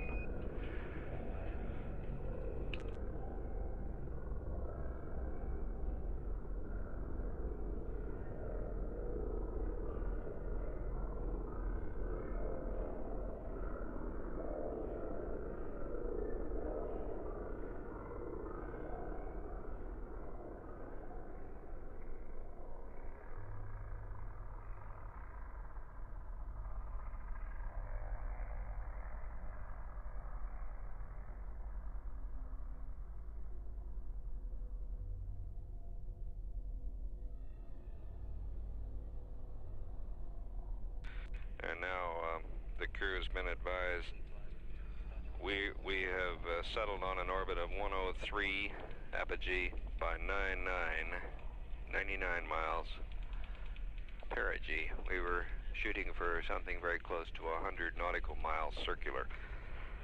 We have now the tape of the entire launch sequence, and we'll play it for you at this time.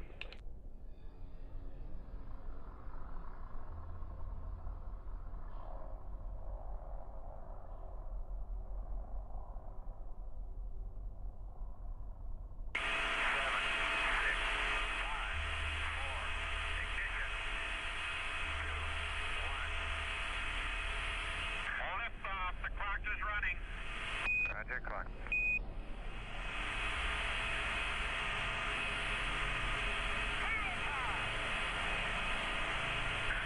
Roll pitch program. Roger. How do you hear, Houston? That's clear.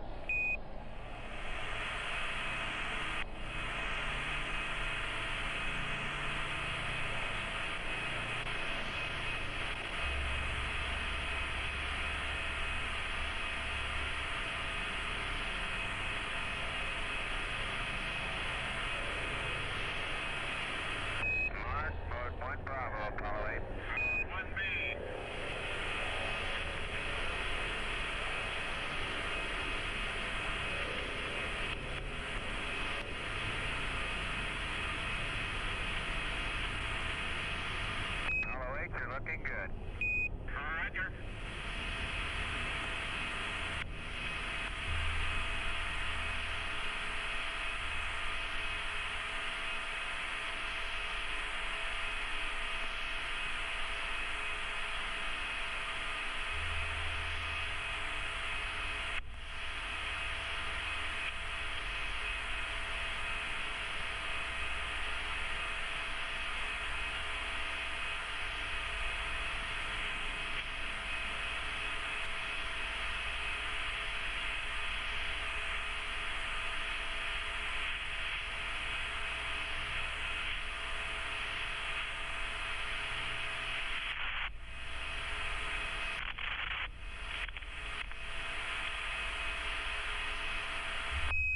Mode 1 Charlie, Apollo 8. Mode 1C.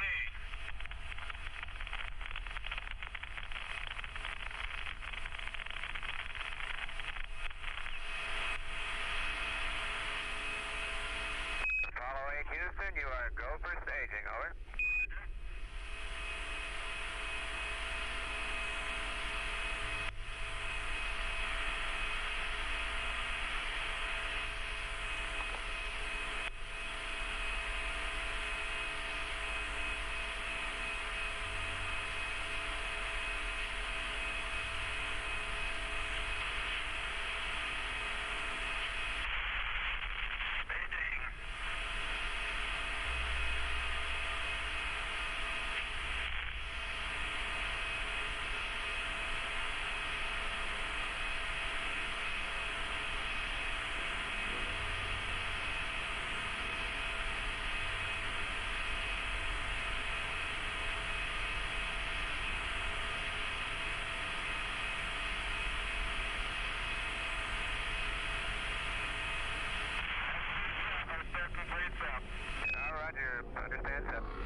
Apollo Control Houston here, 21 minutes 40 seconds into the flight, and we're out over the Canaries.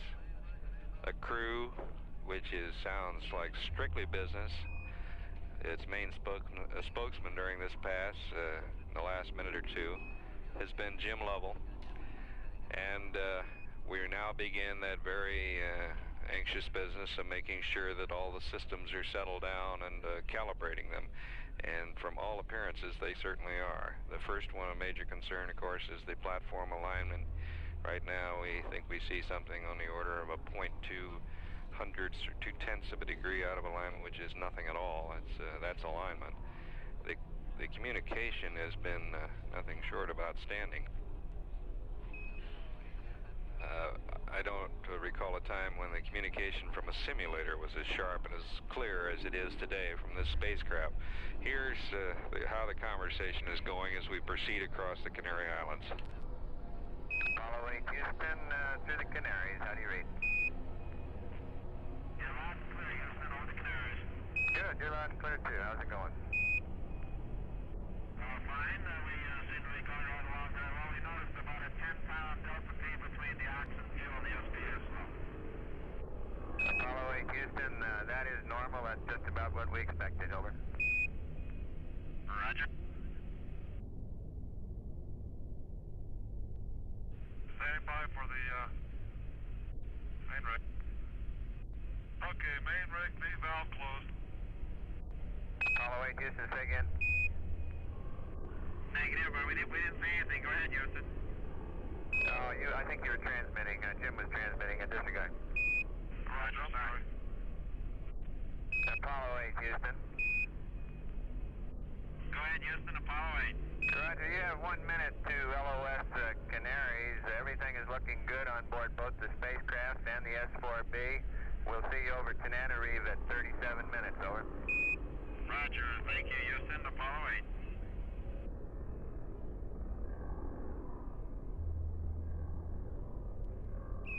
Roger, thank you, Houston, Apollo 8. Apollo 8 Houston, you have the tape recorder, low bit rate. Over. Thank you.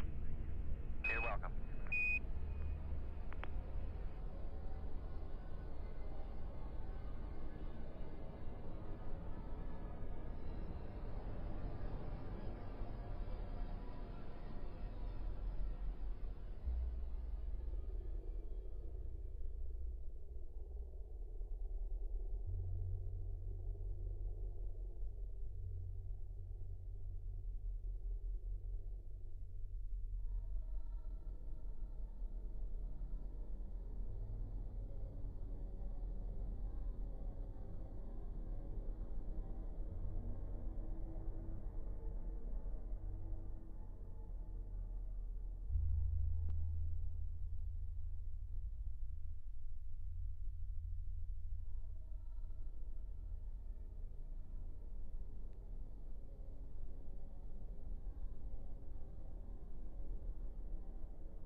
This is Apollo Control Houston, 37 minutes into the flight.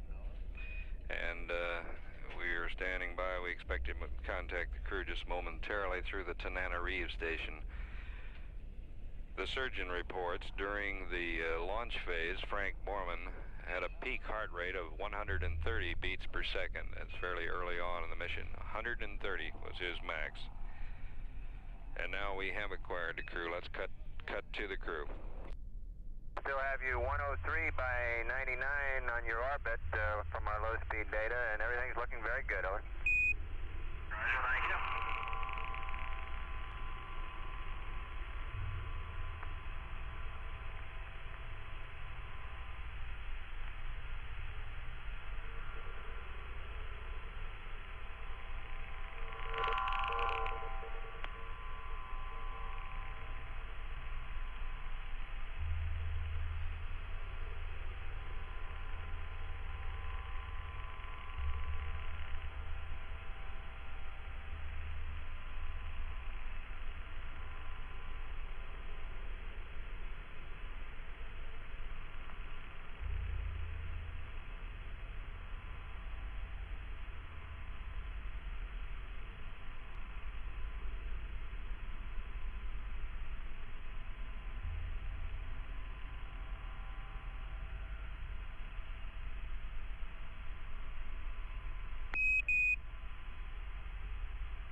folks. It's understandable. The crew is quite busy with their post-orbital insertion checklist. Frank Borman, well, all three of them have probably by now removed their helmets and gloves. We have not heard that vocally confirmed, but I think it's a fair assumption that event could have come as early as 15 minutes into the mission while they were still out over the Atlantic.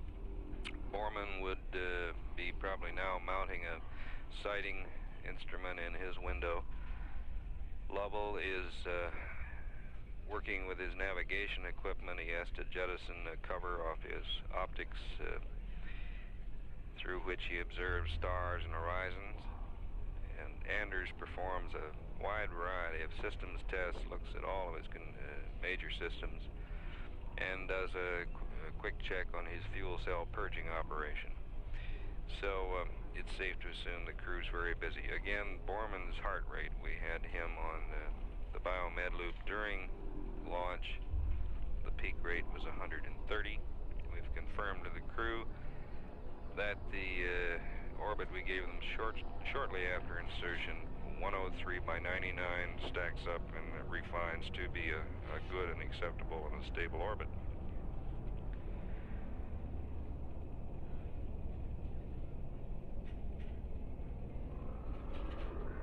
As soon as Lovell is able, he will go through a detailed inertial measurement unit alignment through several major computer programs.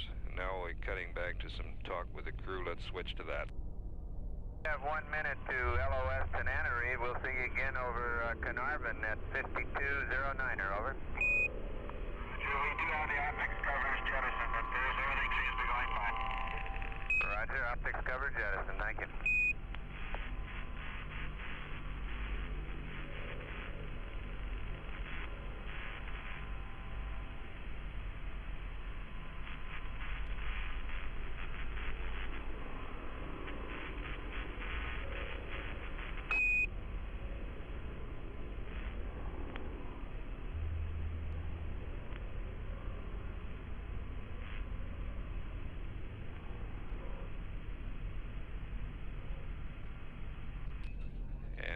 This is Apollo Control at 42 minutes into the flight. That'll wrap up the communication from Tananarive. We'll be back with them at 52, 10 minutes from now, 52 minutes into the flight Carnarvon should acquire.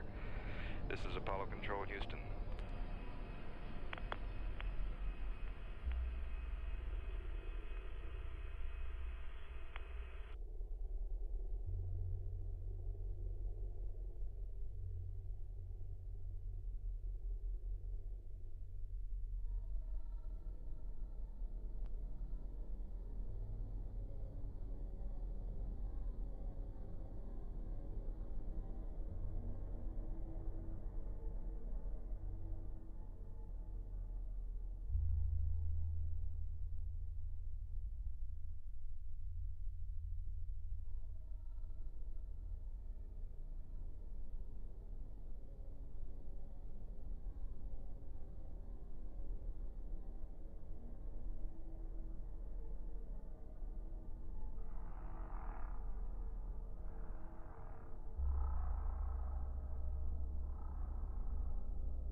Control Houston here at 55 minutes into the flight.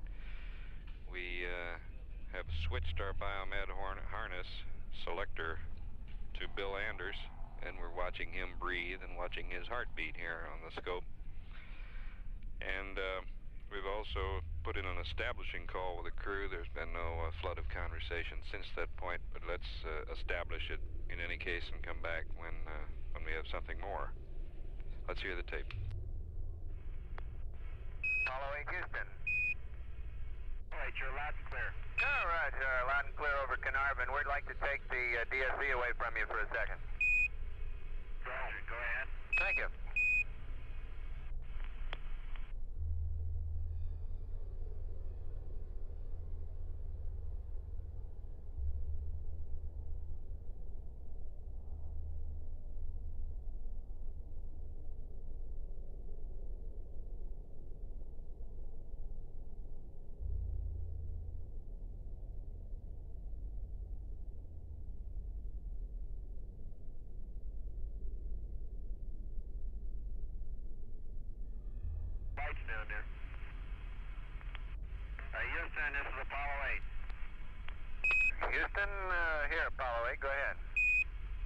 the torquing angles, 00026.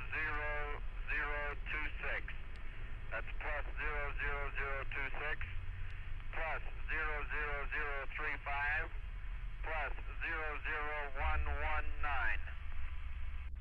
Roger, Houston. Apollo 8, Houston, copy. Copy, plus 00026, plus 00035, plus 00119er. Roger, we checked on star 6 and 15, and the error was plus 00001. Yeah, sounds pretty good. Pretty good for a beginner here. Right.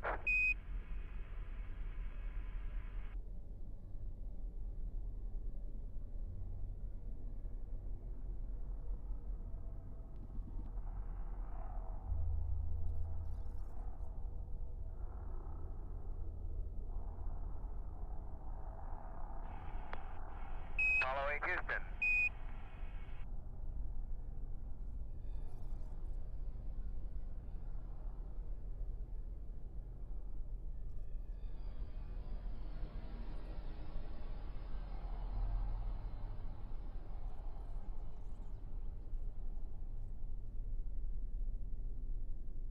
All right, you're loud and clear. All right, loud and clear over Carnarvon. We'd like to take the DSC away from you for a second. Roger, go ahead. Thank you.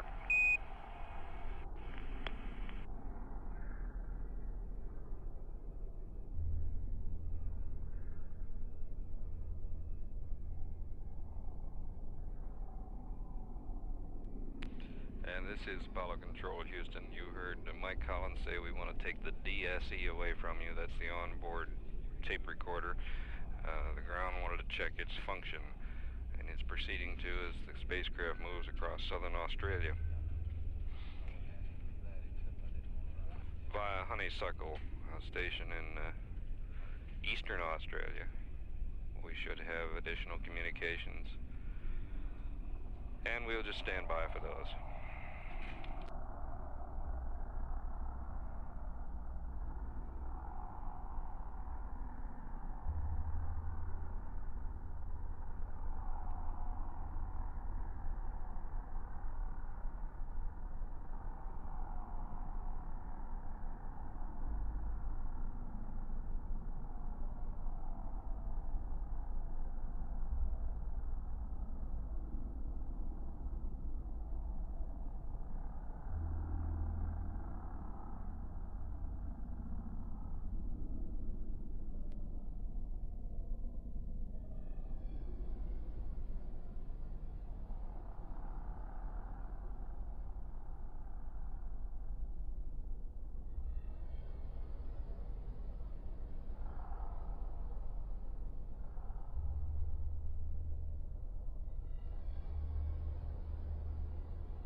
is Apollo Control Houston at an hour and 4 minutes into the flight.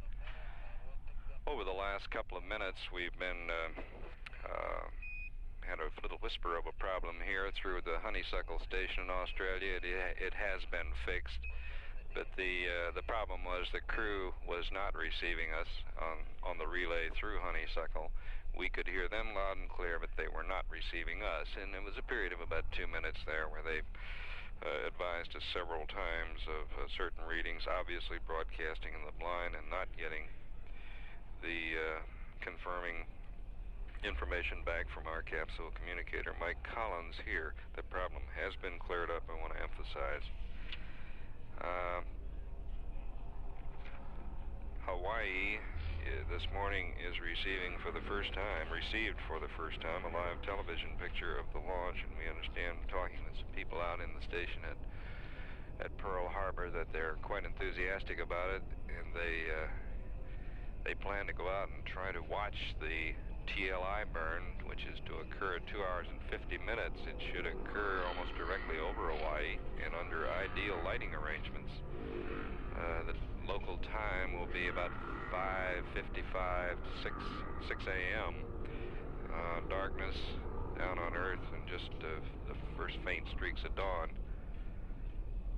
So if the clouds will cooperate, they may see it. We have some tape from the Honeysuckle pass which will clarify the comm problem we had, which toward the end of the pass gets altogether cleared up. Here's the tape.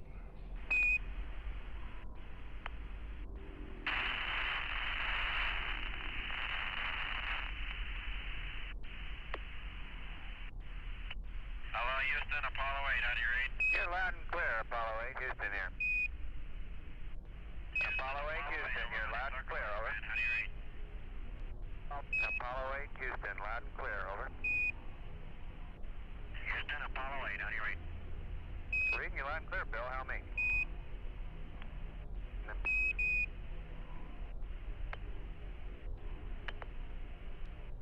Houston, Apollo 8, over. Apollo 8, Houston, loud and clear, over. Apollo 8, Houston, over. Apollo 8, this is Houston, over.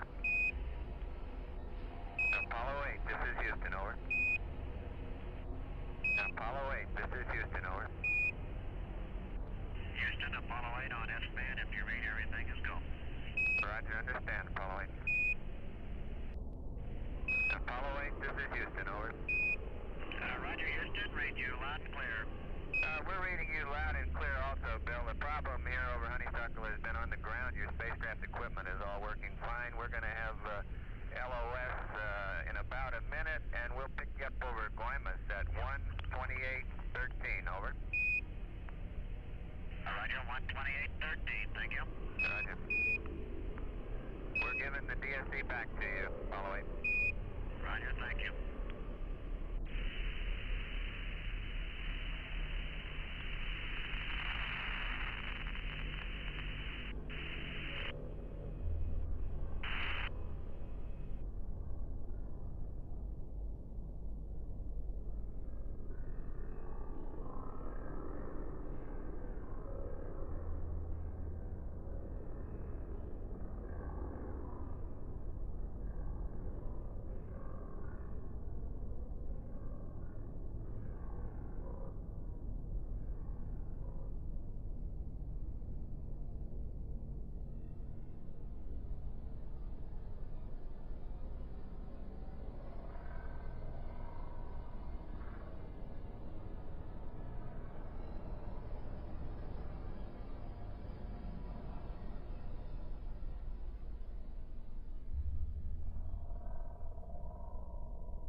This is Apollo Control Houston, 1 hour, 19 minutes into the flight. We've had no additional contact with the crew since we left Honeysuckle Creek.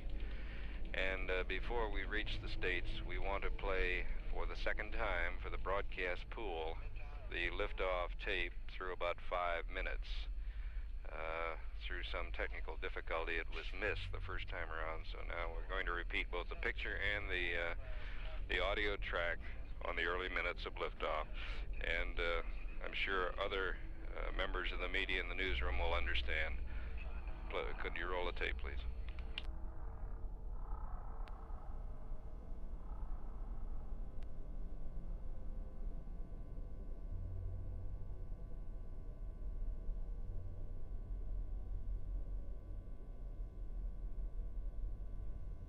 Roger, clock.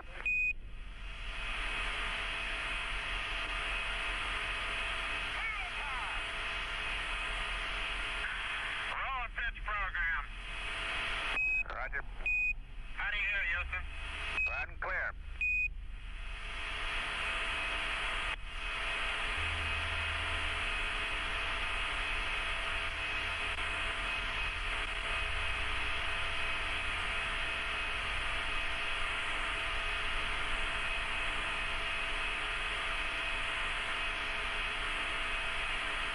Mark, mode 1 Bravo, Apollo 8. Mode 1B.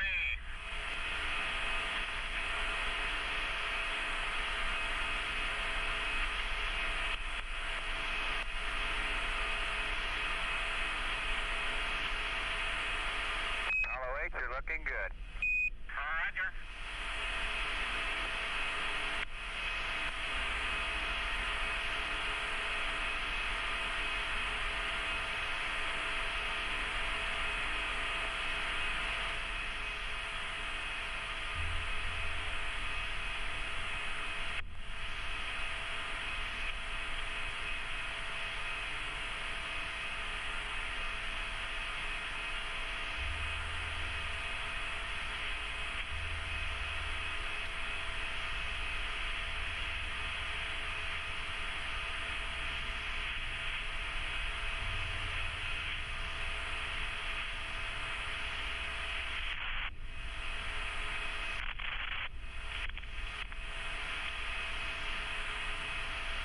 Mark, mode 1 Charlie, Apollo 8. Mode 1C.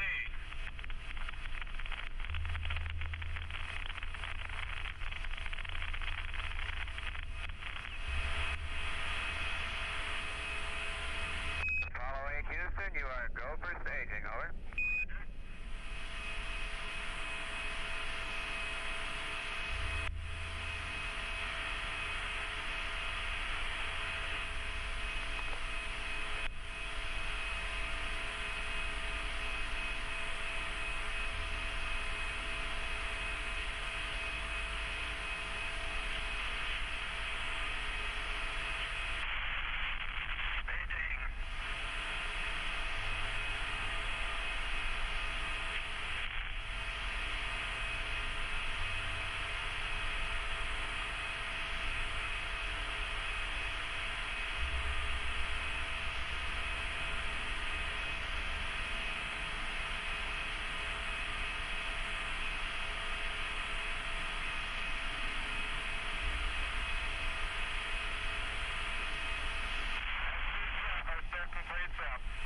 Roger, understand, sir.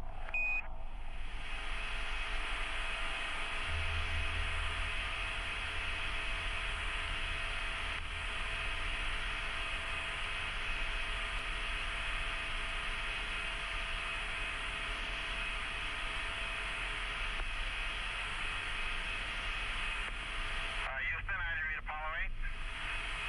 We hear you loud and clear, Apollo 8. Okay, the first stage was very smooth, and this one is smoother. Understand. Smooth and smoother. Looks good here.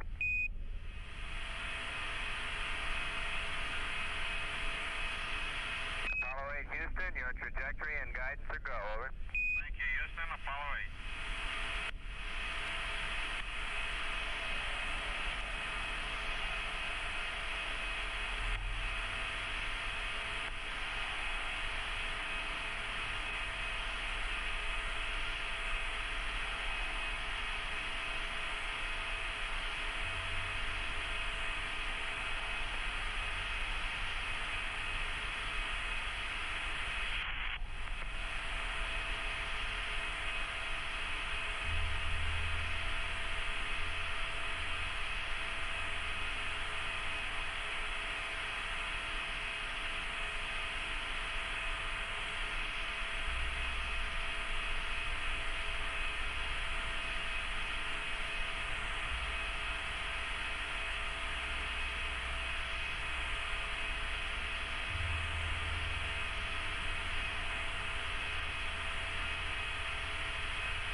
good, Frank.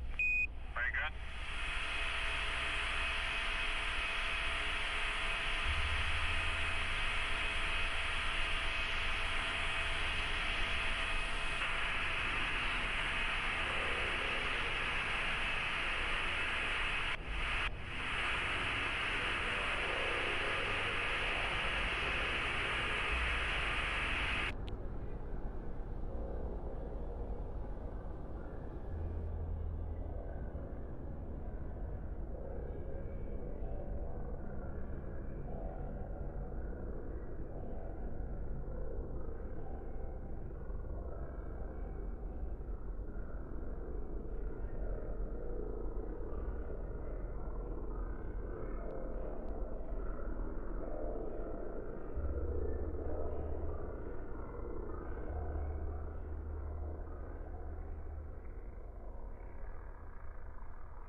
Control, Houston here, 1 hour, 29 minutes into the flight.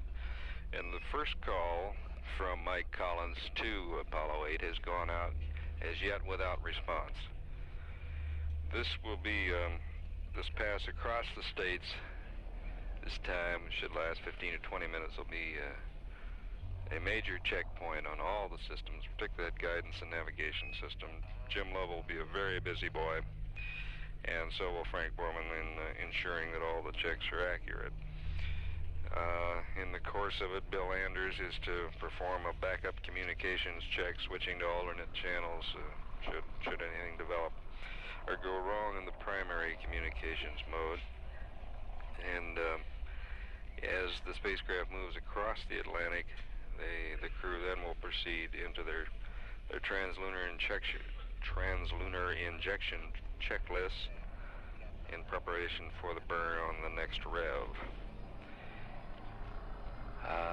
Again, we've put in a call. We've not heard anything. Let's just open the line and stand by. Apollo 8, this is Houston, over. Apollo 8, over. Oh, Roger, how you reading?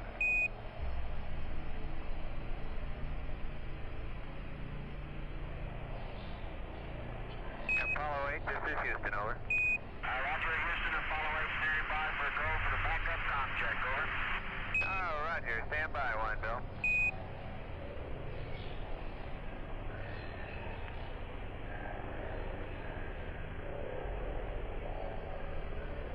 California, inhibit VHF downlink. California inhibited. Apollo 8, Houston, go ahead with backup voice check.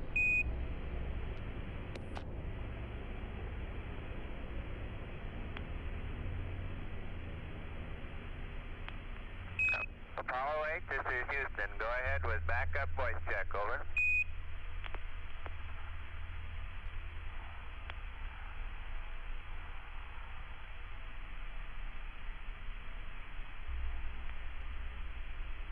Apollo 8, Houston. Go ahead with backup voice check, over. Roger, Mike. I gave you a count. I'll give you another one. Are you standing by?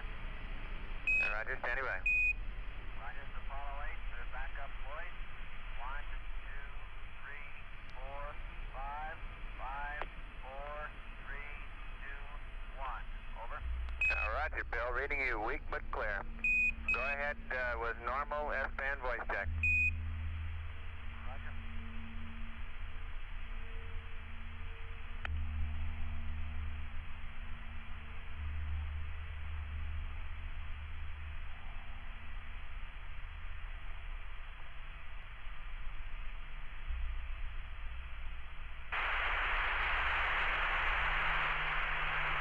Apollo 8, Houston, over. Houston, this is Apollo 8 on normal S-band. 1, 2, 3, 4, 5, 5, 4, 3, 2, 1. How do you read? Over. Apollo 8, Houston. Reading you loud and clear, normal S-band. Help me.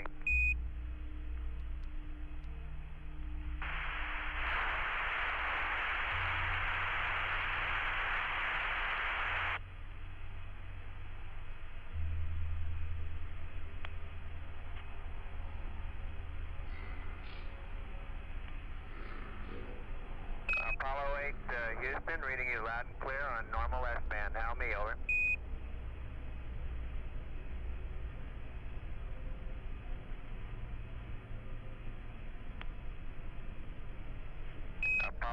Houston, over.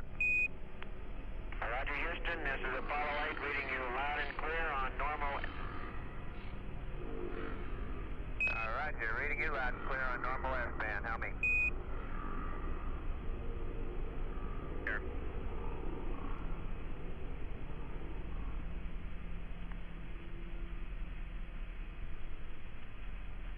Apollo 8, Houston, over. Houston, Apollo 8. How do you read on VHF, over? Apollo 8, Houston, reading you loud and clear. We're also reading you loud and clear on S-band normal. How me, over? Roger, I've been reading you loud and clear. I'll give you another count on S-band normal. 1, 2, 3, 4, 5, 5, 4, 3, 2, 1. How do you read? Roger, that's loud and clear, Bill. California, would you enable VHF downlink, please?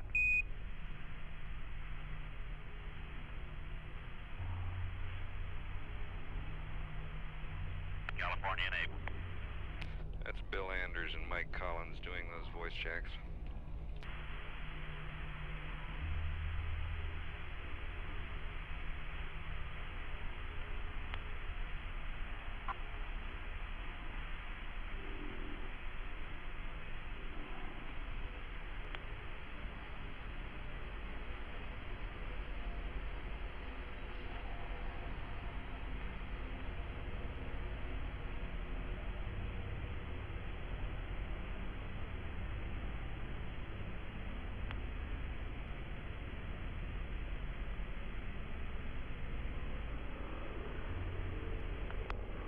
Apollo 8, Houston, over. Go ahead, Houston.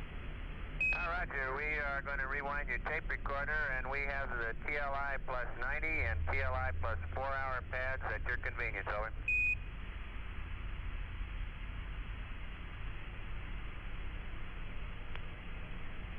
Roger, ready to copy. Roger, TLI plus 90, SBS/GNN. 63531 minus 164 plus 129er. Are you with me so far, over? Roger, we're with you. Okay. 004 17 4265 minus 04402 minus 00001 plus 48387 178 169er 359er. Not applicable. Plus 00185 48587 603 48383 06 2027 250. The information that Mike Collins is passing to Jim Lovell are the procedural numbers and angles should an abort become necessary at 2 discrete periods after the trans-lunar injection burn, 90 minutes after and at 4 hours after. And we should hear quite a few numbers. Plus 1 1 2 3 minus 0 3 0 0 0 1 2 3 1 3 3 4 4 9er 4 0 1 7 4 7 3 9er. North set stars. Roll 0 6 8. Pitch 0 9er 7. Yaw 3 5 6. Ullage, none. Other, high-speed procedure not required. Over. Houston, this is Apollo 8. We missed a portion of that maneuver pad. Can you start with HP and go down to Foresight Star? Over. Roger. I say again, HP plus 00185. Are you with me? Roger, we're with you. 48587. 603. 48383. 062027. 250. And the Foresight Star is Earth Center. Over.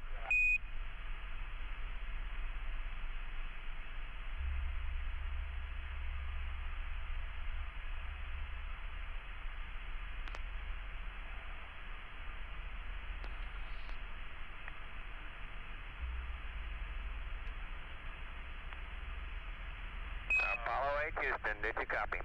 Roger, Houston. This is 8 TLI plus 90 as follows. Minus. The weight will be plus 63531.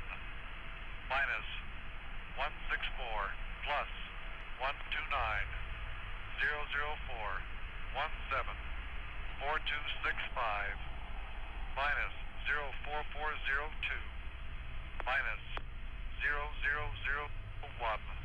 plus 48387 178 169 359 plus 00185 48587 603 48383. We'll have to get the sextant information later.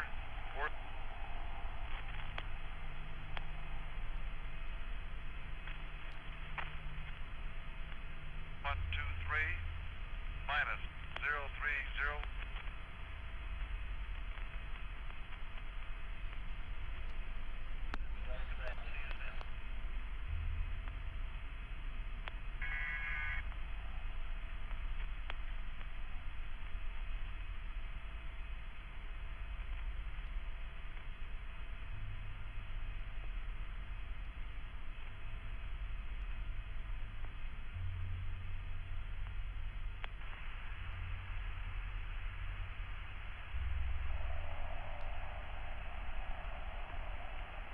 Apollo 8, Houston, over.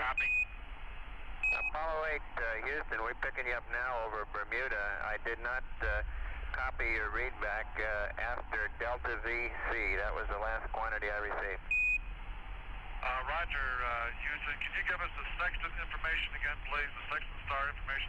That's affirmative. Sextant star 06. Shaft 2027. Trunnion 250. Over. Roger, starting out with the sextant star 06 2007 250. Earth center down 123. Right 22 plus 1123 minus 03000 12313 34494 0174739. North set, roll 068, pitch 097, yaw 356, no ullage. Roger, Jim. On your sextant star, the shaft should be 2027. 2027, over. Roger, copy 0227.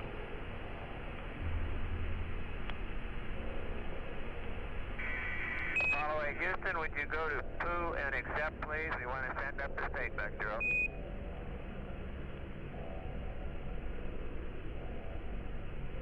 We are in accept. Roger, and accept. Roger, go ahead. We're in fluid accept. Thank you. I have your TLI plus 4-hour pad when you're ready to copy, and your TLI pad also. Ready to copy. Okay, TLI plus 4 hours.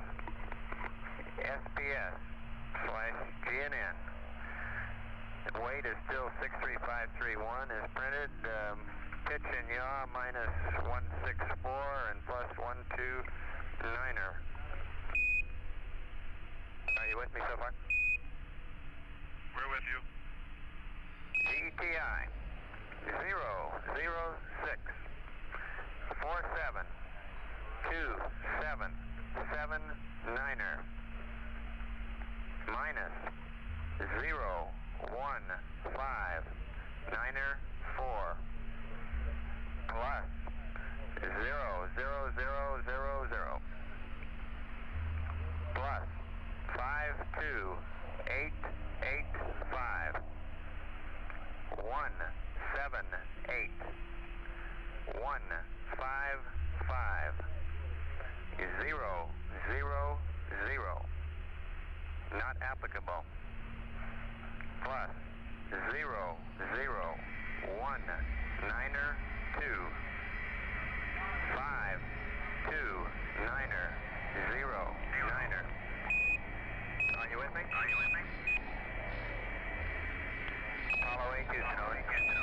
This is Apollo 8. You're breaking lock on S-band, and again, you got cut off just at HP.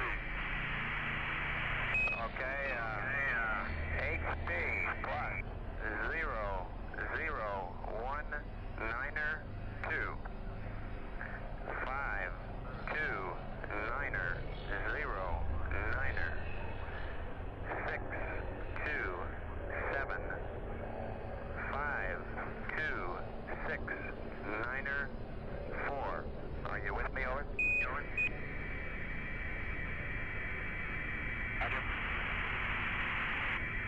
Roger. Section star 121037211 Earth center. Down 063. Right 23. Plus 1068. Minus 16500. 12505. 35061. 026 4257. North set stars. Roll 068. Pitch 097. Yaw 356. Ullage none. High speed procedure not required. Over.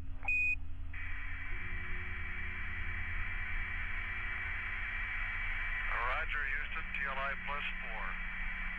Weight remains the same. Minus 164 plus 129.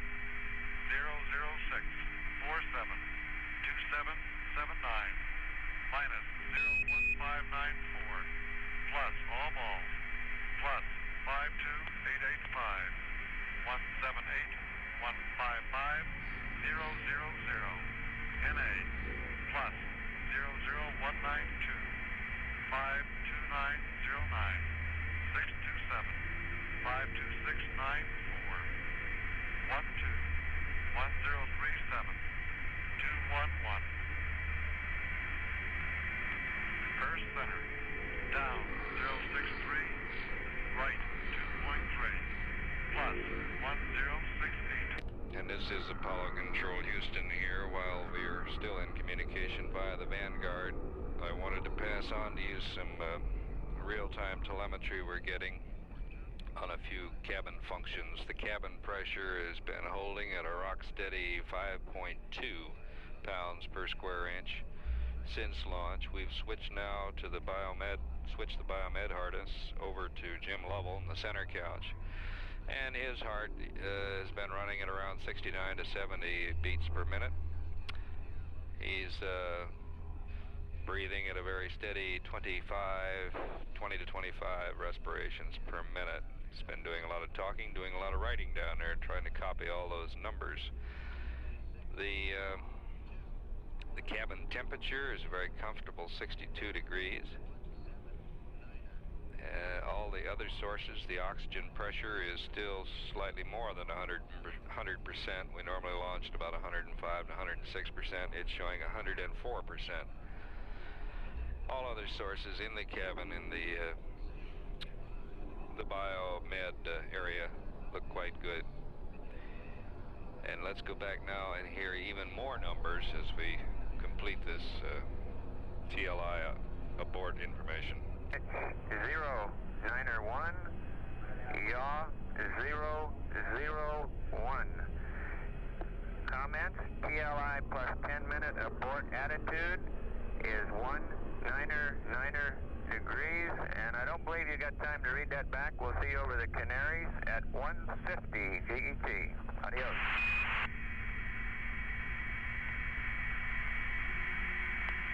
You heard Mike Collins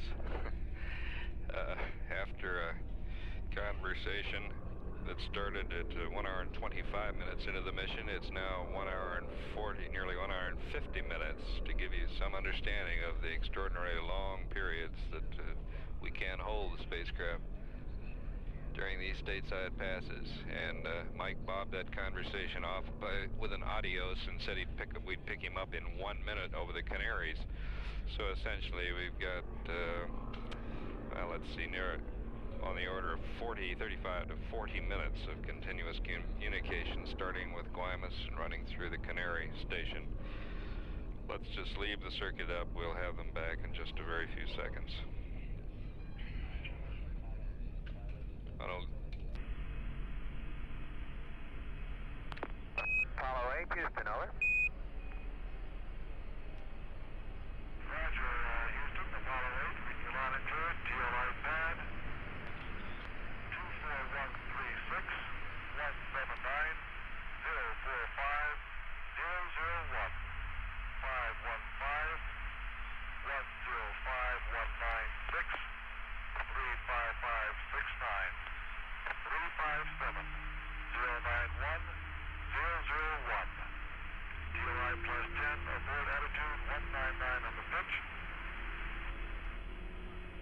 Roger, Apollo 8, that's correct. And we'd like to double check one number on the TLI plus 90 minute. When you can dig that out, let me know. Roger, go ahead. Okay, it's the sextant shaft angle. Should be 2027. Over. Roger, sextant shaft is 2027. Thank you, sir.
This is Apollo Control, Houston. The flight director has just advised the room that the booster, the S-4B, all consumable sources, every bit of data we have looked at and examined, indicate we should proceed with the TLI burn. Go back to the crew. Looking good, both from a guidance and a consumables viewpoint. It all looks go. Roger.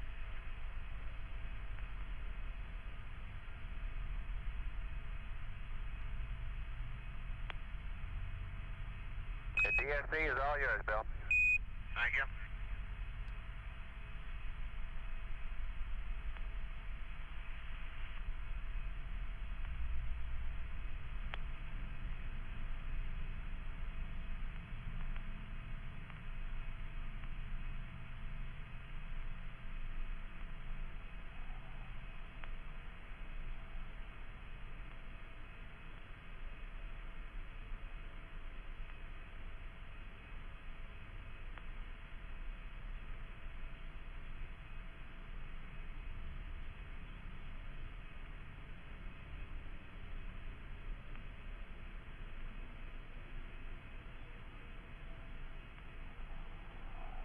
Apollo 8 Houston, we'll have LOS in 1 minute. We'll pick you up again over Tananarive at 209er. Roger, Michael, thank you. All right, how does it feel up there? Very good, very good. Everything is going real well. It looks just about the same way it did 3 years ago. And Bill got time from playing with his tape recorder to look out the window? Roger, we had one little incident here. Inadvertently popped one light vest, so we got one full May West with us here.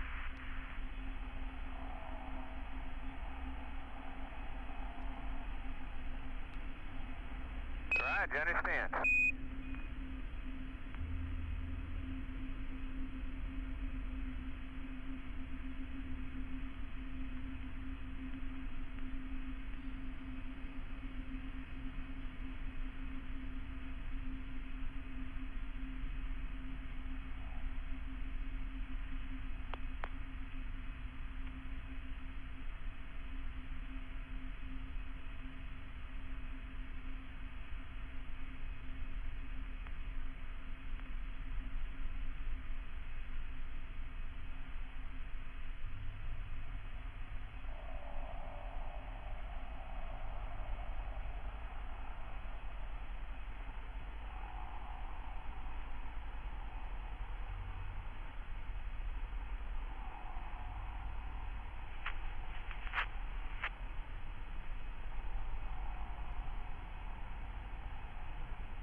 This is Apollo Control, Houston. It'll apparently wrap it up via Canary Islands, Tananarive.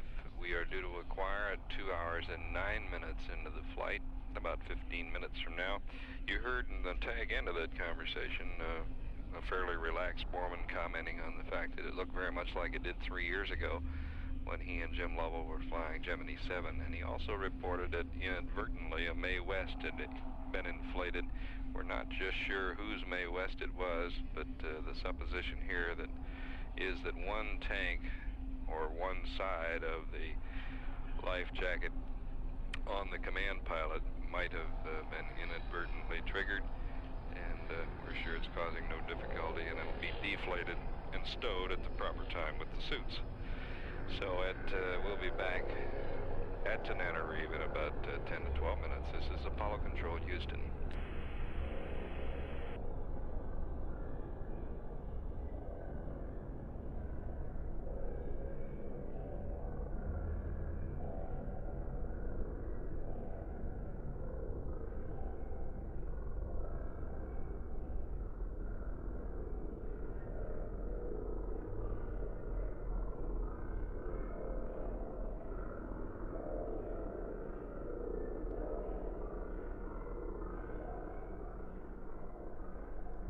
This is Apollo Control, Houston. At 2 hours, 15 minutes into the flight, we have had a chat with the crew over Tananarive, and among other things, Frank Borman reported that he was Gemini 8, which was a cause for a few smiles.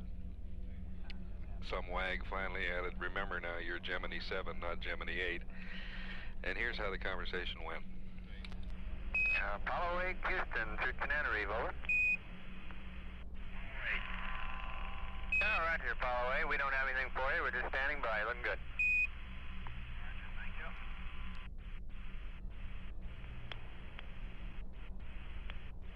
Apollo 8, Houston. Gemini 8, Post-insertion, Apollo 8. Roger, Gemini 8, Houston. We'd like to bring you up to date on the comm situation while we got some quiet time here. We'll be LOS Tenerife in another 2 minutes. We'll be picking you up over Carnarvon at 2 hours, 25 minutes, and 22 seconds. LOS Carnarvon will be 2:31:55. Then we've got Orion number 1 coming in at about 2:37:30. And after that, we have a handoff to Mercury to Hawaii to Goldstone, and we should have contiguous comm. Over. Good, thank you. Right. That's your Gemini 7, not 8.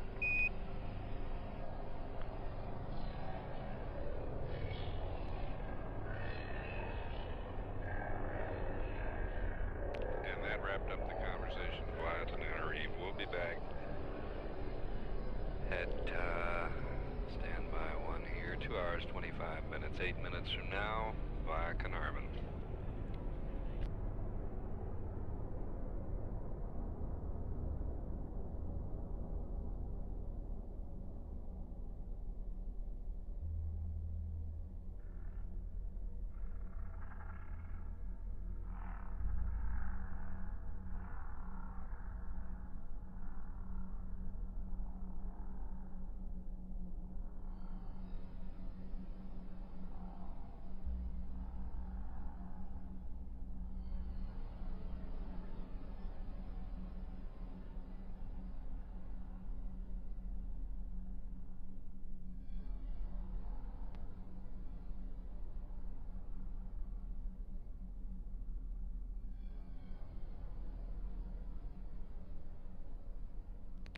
This is Apollo Control, Houston, at 2 hours, 26 minutes into the flight. We have just acquired via Carnarvon, and here's how that conversation is going.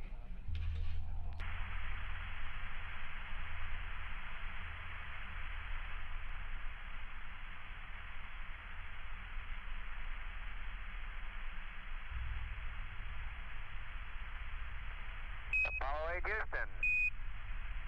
Go ahead, Houston.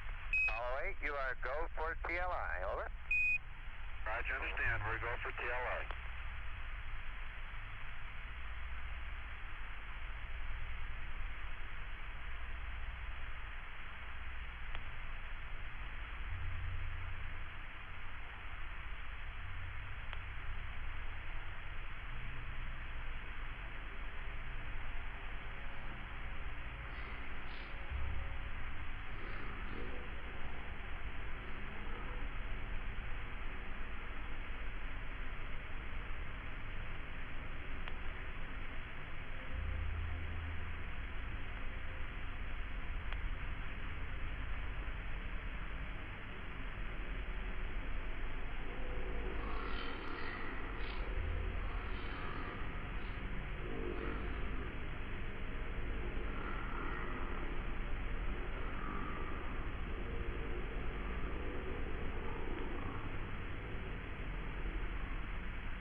This is Apollo Control, Houston, running through an unusually quiet pass across Carnarvon with very little more than the establishing call signs.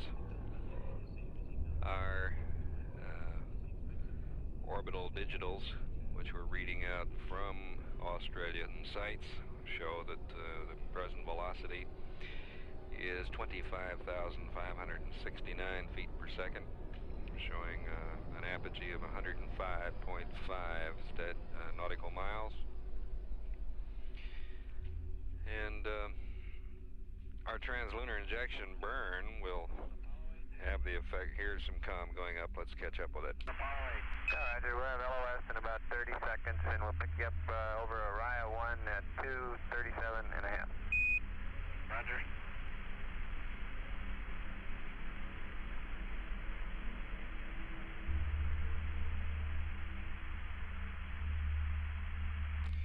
Apollo Control back here. The TLI burn will add 10,500 feet per second.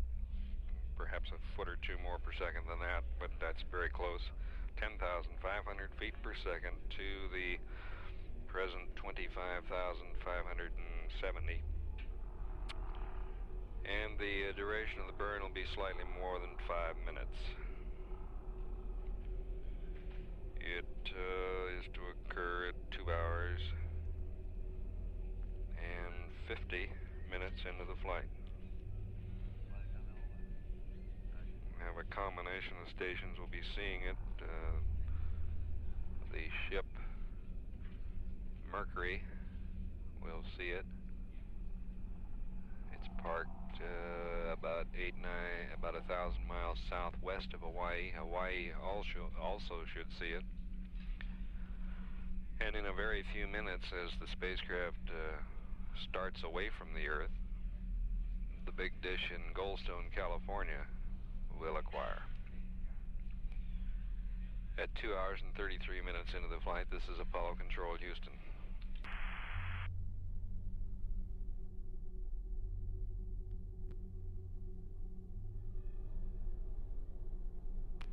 This is Apollo Control, Houston, 2 hours, 42 minutes into the flight. We attempted to establish some communication a minute or two ago through one of our instrumentation aircraft. We heard them, they heard us, but it was just barely. And we are now awaiting contact, which we should have in about 2 minutes, through the good ship Mercury. It's entirely appropriate that the ship Mercury should be the relay point for this historic burn, which is planned for in about six minutes from now. Flight director has just advised that we should stand by to receive Mercury data, and that's precisely what we're doing. We'll be back to you in about 2 minutes. This is Apollo Control, Houston.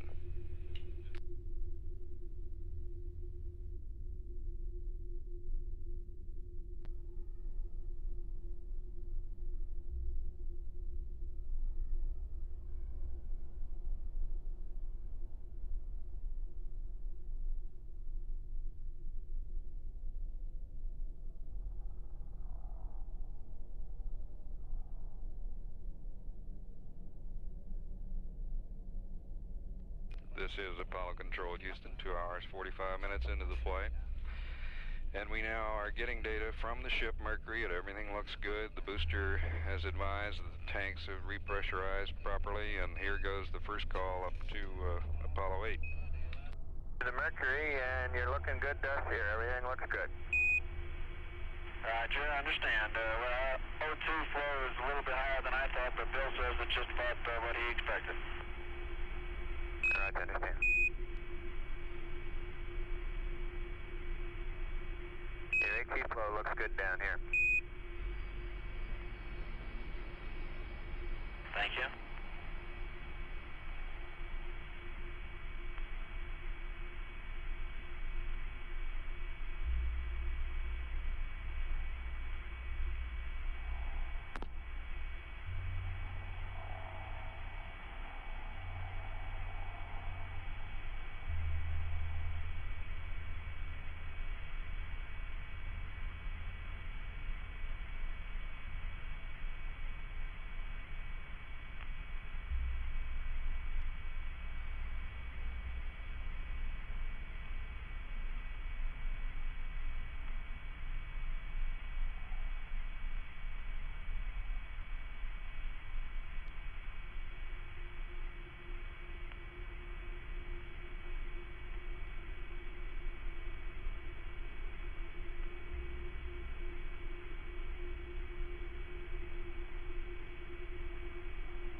control center, two big charts dominate the front of the room, two of the walls.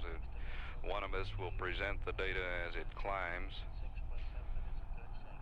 It's a plot of velocity versus altitude, so we will be able to track that for you. The other plots show the angle of the burn is following. And still another shows the ever so slight out of plane maneuver. Stand by one.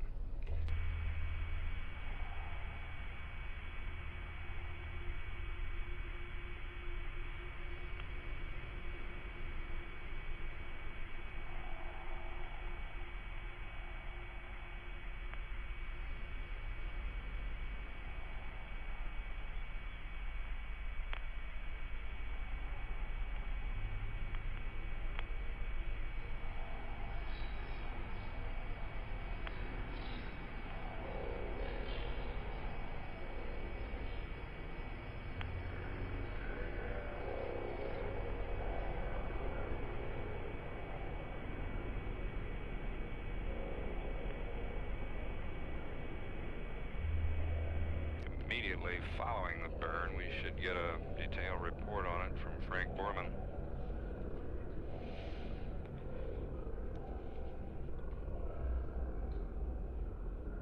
And meanwhile, Bill Anders, and during the course of the burn, will operate the onboard flight recorder, and on which any comments from the various crew members will be recorded. And we will undoubtedly hear some comments from them during the course of the burn.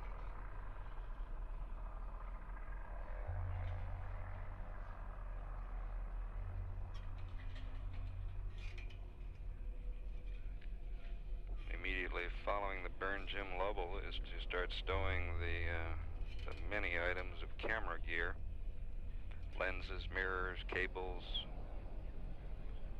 all manner of camera equipment, including a spot meter.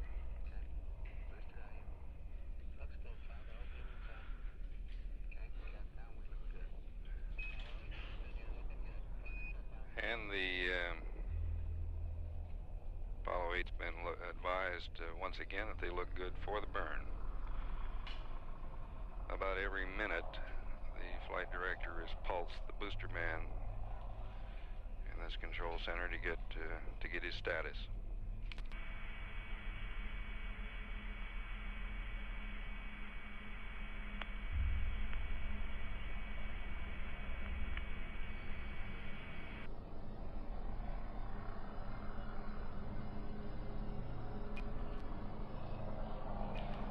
Seconds to TLI.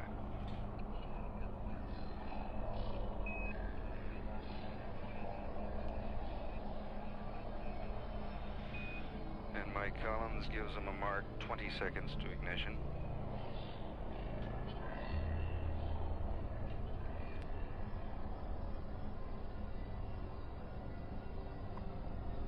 Now he's counting for 2.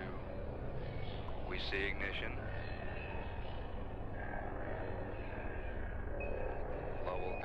Ignition, and the thrust is okay, booster says.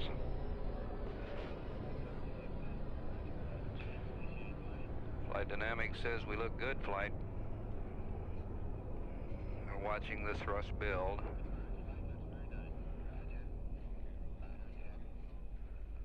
Trajectory, guidance, flight dynamics, everybody in the front, what's called the front trench of this control center, says they're happy. That includes the booster.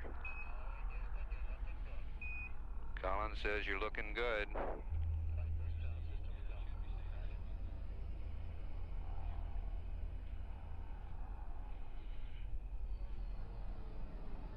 Two hours, 51 minutes, and 30 seconds. That would put us about a minute into the burn. Apogee now 800 miles and climbing.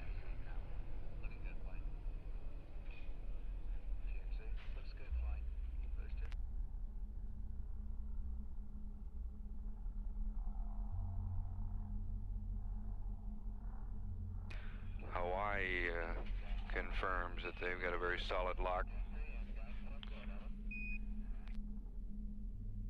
And Borman almost nonchalantly says, Roger, we look good here at 2 hours 52 minutes.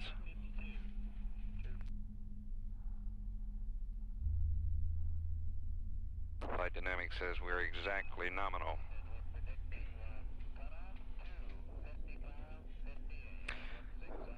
And cutoff is now predicted 2 hours 55 minutes 58 seconds. 2 hours 55 minutes and 58 seconds. The crew's been advised that they look, all values look exactly nominal, or just exactly what we'd hoped they'd be.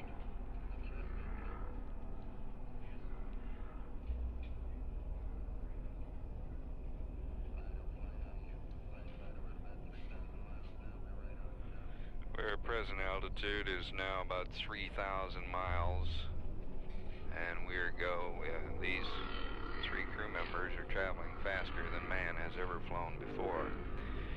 There is very little conversation with the crew, but let's cut now to the crew and see what we can pick up.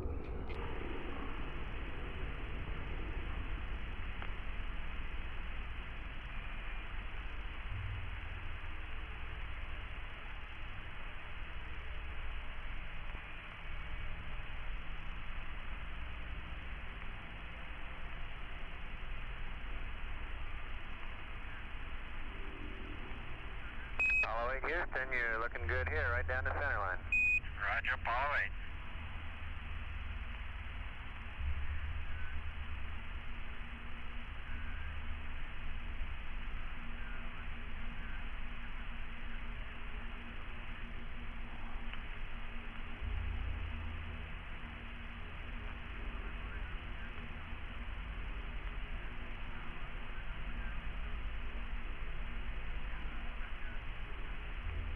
Our velocity now is about 32,000 feet per second.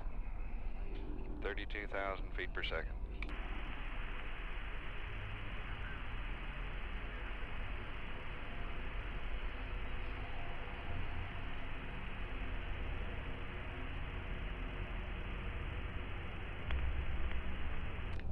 Velocity is now 33,000 feet per second, and from Hawaii we are getting a visual report. The people in Hawaii are observing the burn from on the ground. Apollo 8 Houston, you're looking good, right down the old center line. Roger, Apollo 8.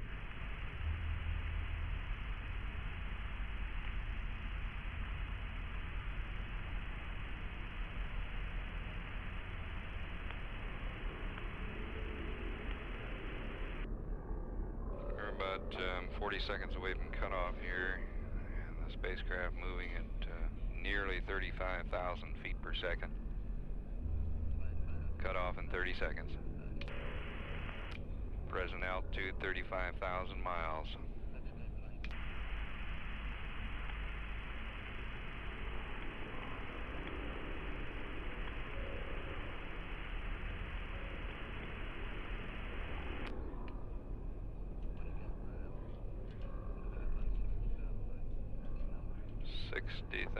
Miles. We're approaching.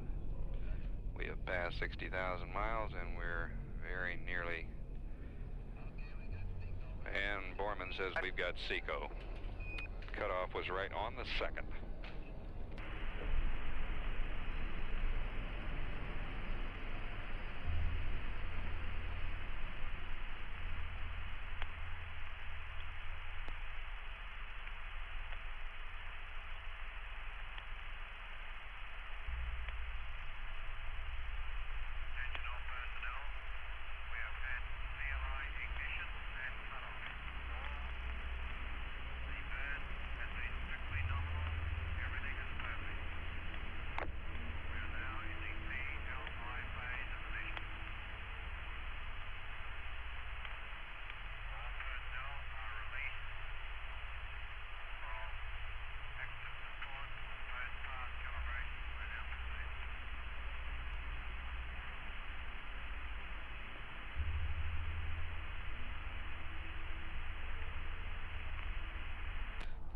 At 2 hours and 57 minutes here, just all the sources again are being looked at, compared. They all are exactly what we'd hoped to see. And more than once we've heard Chris Kraft, the director of flight operations, say, "You're on your way. You're really on your way now." We don't have an exact cutoff figure yet in feet per second, but we should be getting it very soon from the flight dynamics officer. Everything's looking real good down here.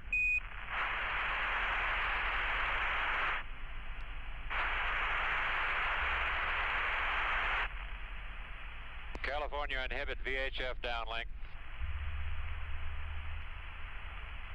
Inhibited.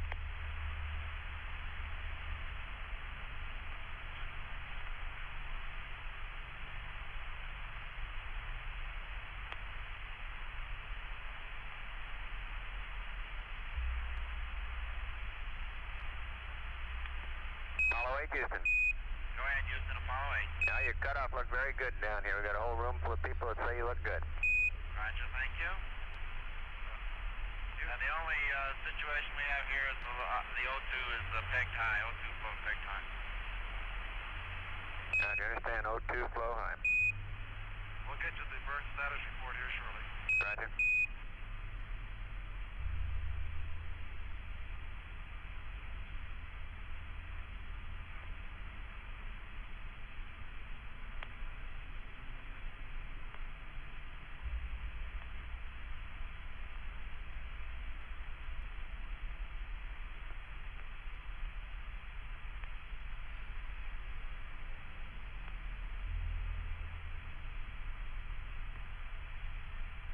Apollo 8 Houston, your booster is configured normally, and we're not concerned about the O2 high flow. We think it's normal. Okay.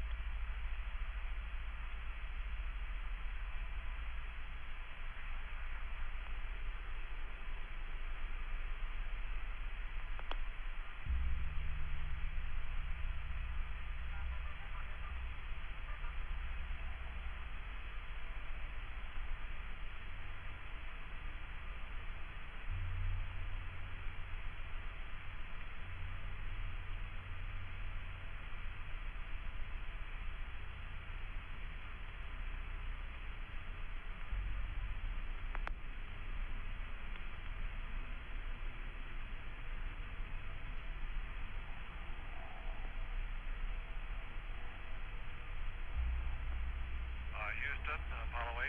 Go ahead, Apollo 8. Roger, the Delta TIG looked like it was right on. Burn time appeared to us to be about 2 seconds longer, 517. VGX was reading 95485, but we got it. The attitude was nominal.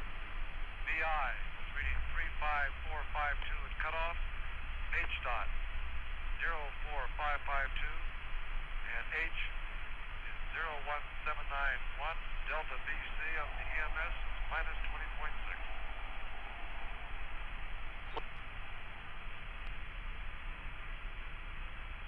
All right, we copy that, Jim, and I've got some times here for you. Roger, go ahead. The booster begins maneuver to SEP attitude at 3:10:55. Takes 5 minutes, so it arrives at 3:15:55. And SEP time 3:20:55.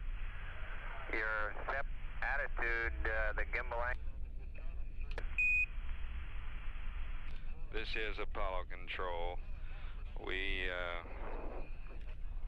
getting a post-TLI report from the crew. I apologize. I quoted some erroneous figures during the course of the burn. Our present altitude is about 240 miles, and very shortly we'll get a more precise fix on that.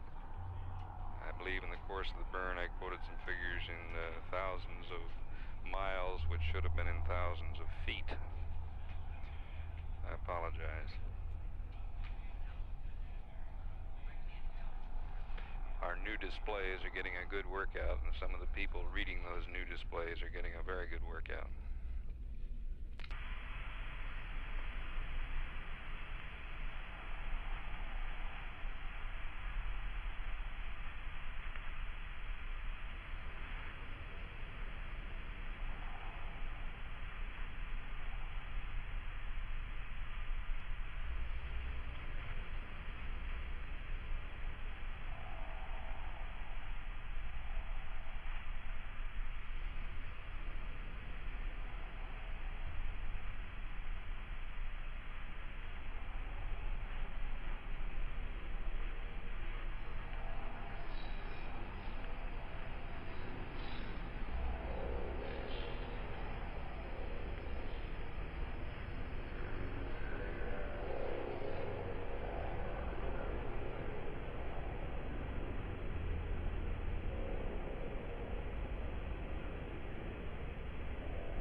ahead.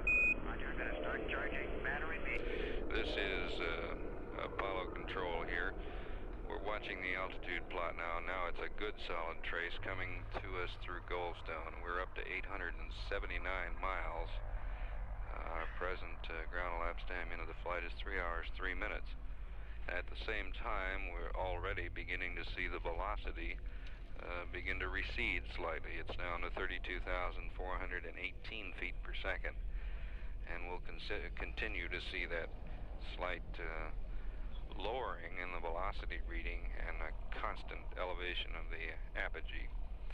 Now 934, 961, and every 10 seconds it seems to be adding about 30 to 40 miles. The spacecraft right now in relation to the Earth is just south of the Goldstone station, which has it in solid lock.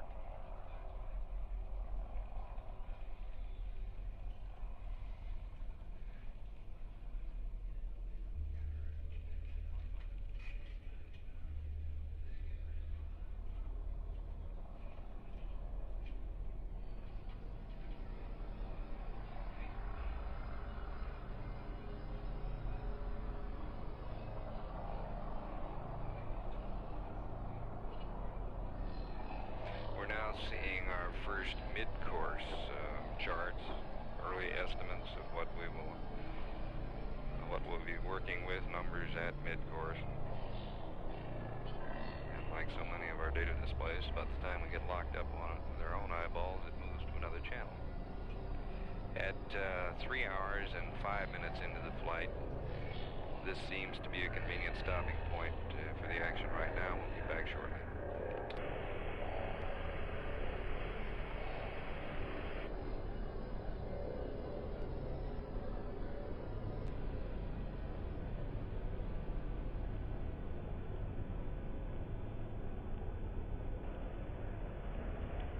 This is Launch Control. Under our present planning, we're aiming toward the post-launch press conference at Press Site 39 at about 11:30 a.m. this morning. The participants in this conference will be as follows. Lieutenant General Samuel C. Phillips, the Apollo Program Director from NASA Headquarters. Dr. Kurt H. Debus, Director, Kennedy Space Center.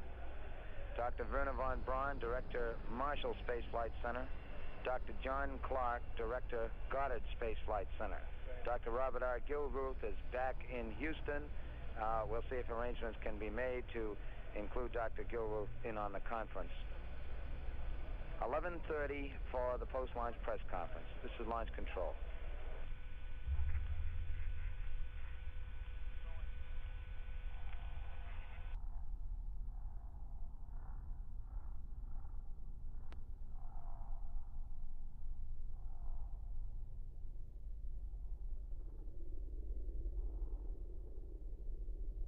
This is Apollo Control at Houston. We estimate another 7 to 8 minutes before the spacecraft will separate from the S-4B. We have not heard from the crew in the last few minutes. They're busy doing their post-TLI duties, and we're looking at data here, and everything we see is quite comforting. That's the next major event, the separation from the booster. For now, the pool has asked us to replay the communication during trans-lunar injection, which you heard live. Here it is.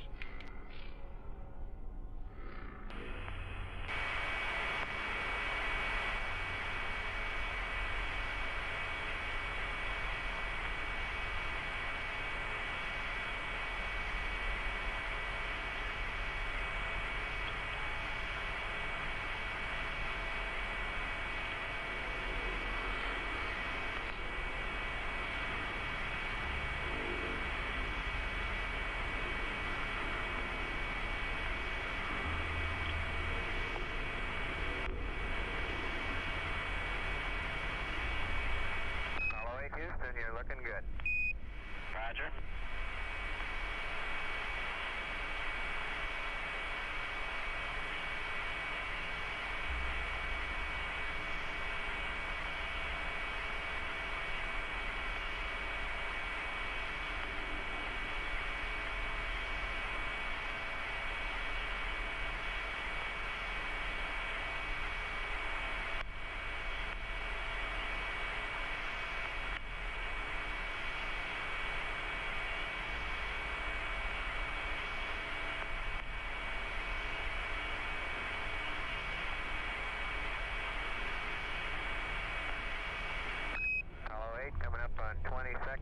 ignition, mark it, and you're looking very good.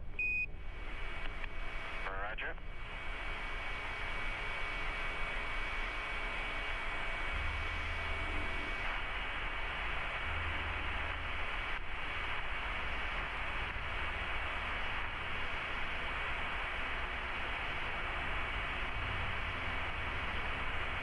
Ignition. Roger, ignition.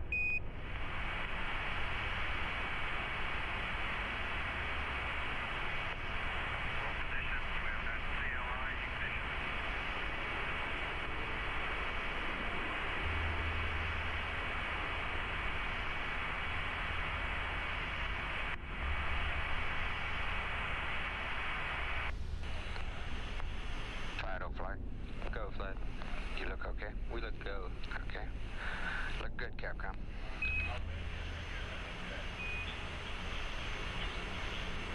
Flight booster, all systems go. Roger.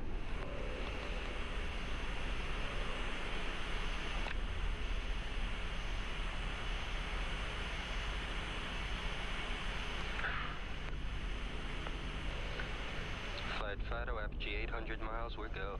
Roger. And climbing. Looking good, flight.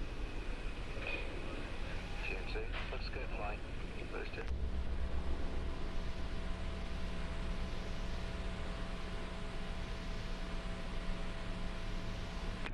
Hawaii confirms that they've got a very solid lock. And Borman almost nonchalantly says Roger.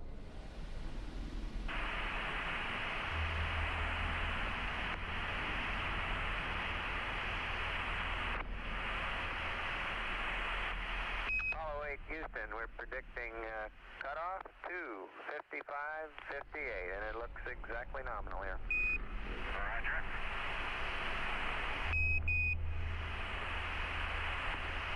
Apollo 8 Houston, that predicted cutoff 2:55:52, and that's exactly as it should be.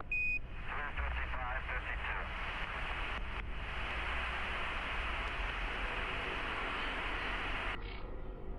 This is Apollo Control, Houston, 3 hours, 22 minutes into the flight. Exactly 1 minute ago, we observed separation from the S-4B.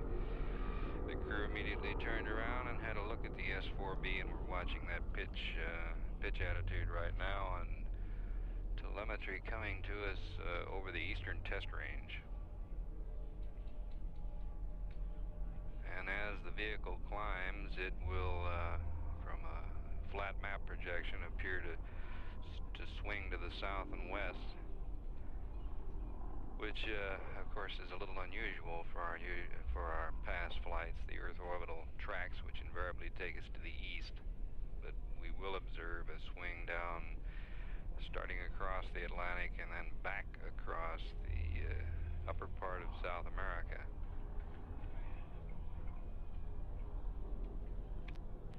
We are now trying to establish a call with Apollo 8. Let's see what we can get.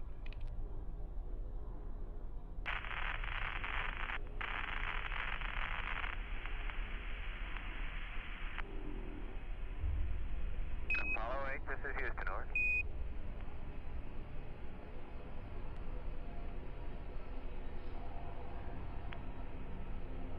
Houston's Apollo 8 on VHF and S-band. How do you read?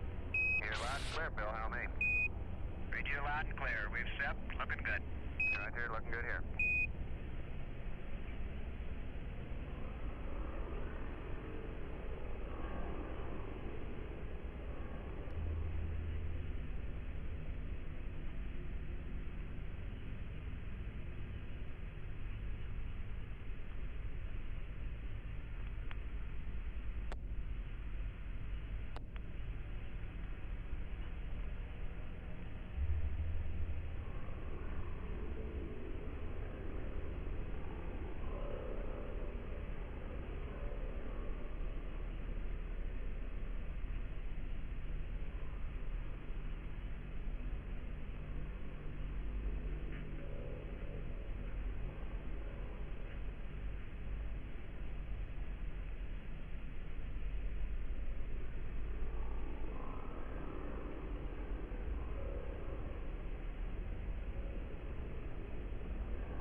is Apollo Control here. No additional communications from the crew, but while we've been sitting here in the last few minutes, the Mission Control Center has gone to what we call the Trans-lunar phase map. It's a new display, and those of you watching in the news center will observe a long, elongated figure 8 map, which shows the Earth-Moon transit, and it also shows the numbers, the small flashing lights now being portrayed to us in black and white. And we would estimate our distance at something on the order of 3,000, 3,500 miles from Earth. It will carry us out in increments of 20,000 miles out to lunar distance. And we'll be able to observe the declination or the general angle in relation to the Earth-Moon system, the entire flight path of the spacecraft.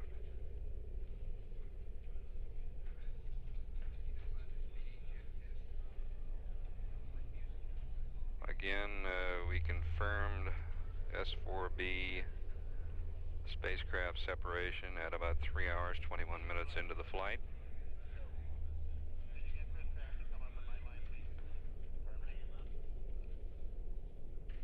And at this time, 3 hours, 27 minutes into the flight, all looks satisfactory. This is Apollo Control, Houston.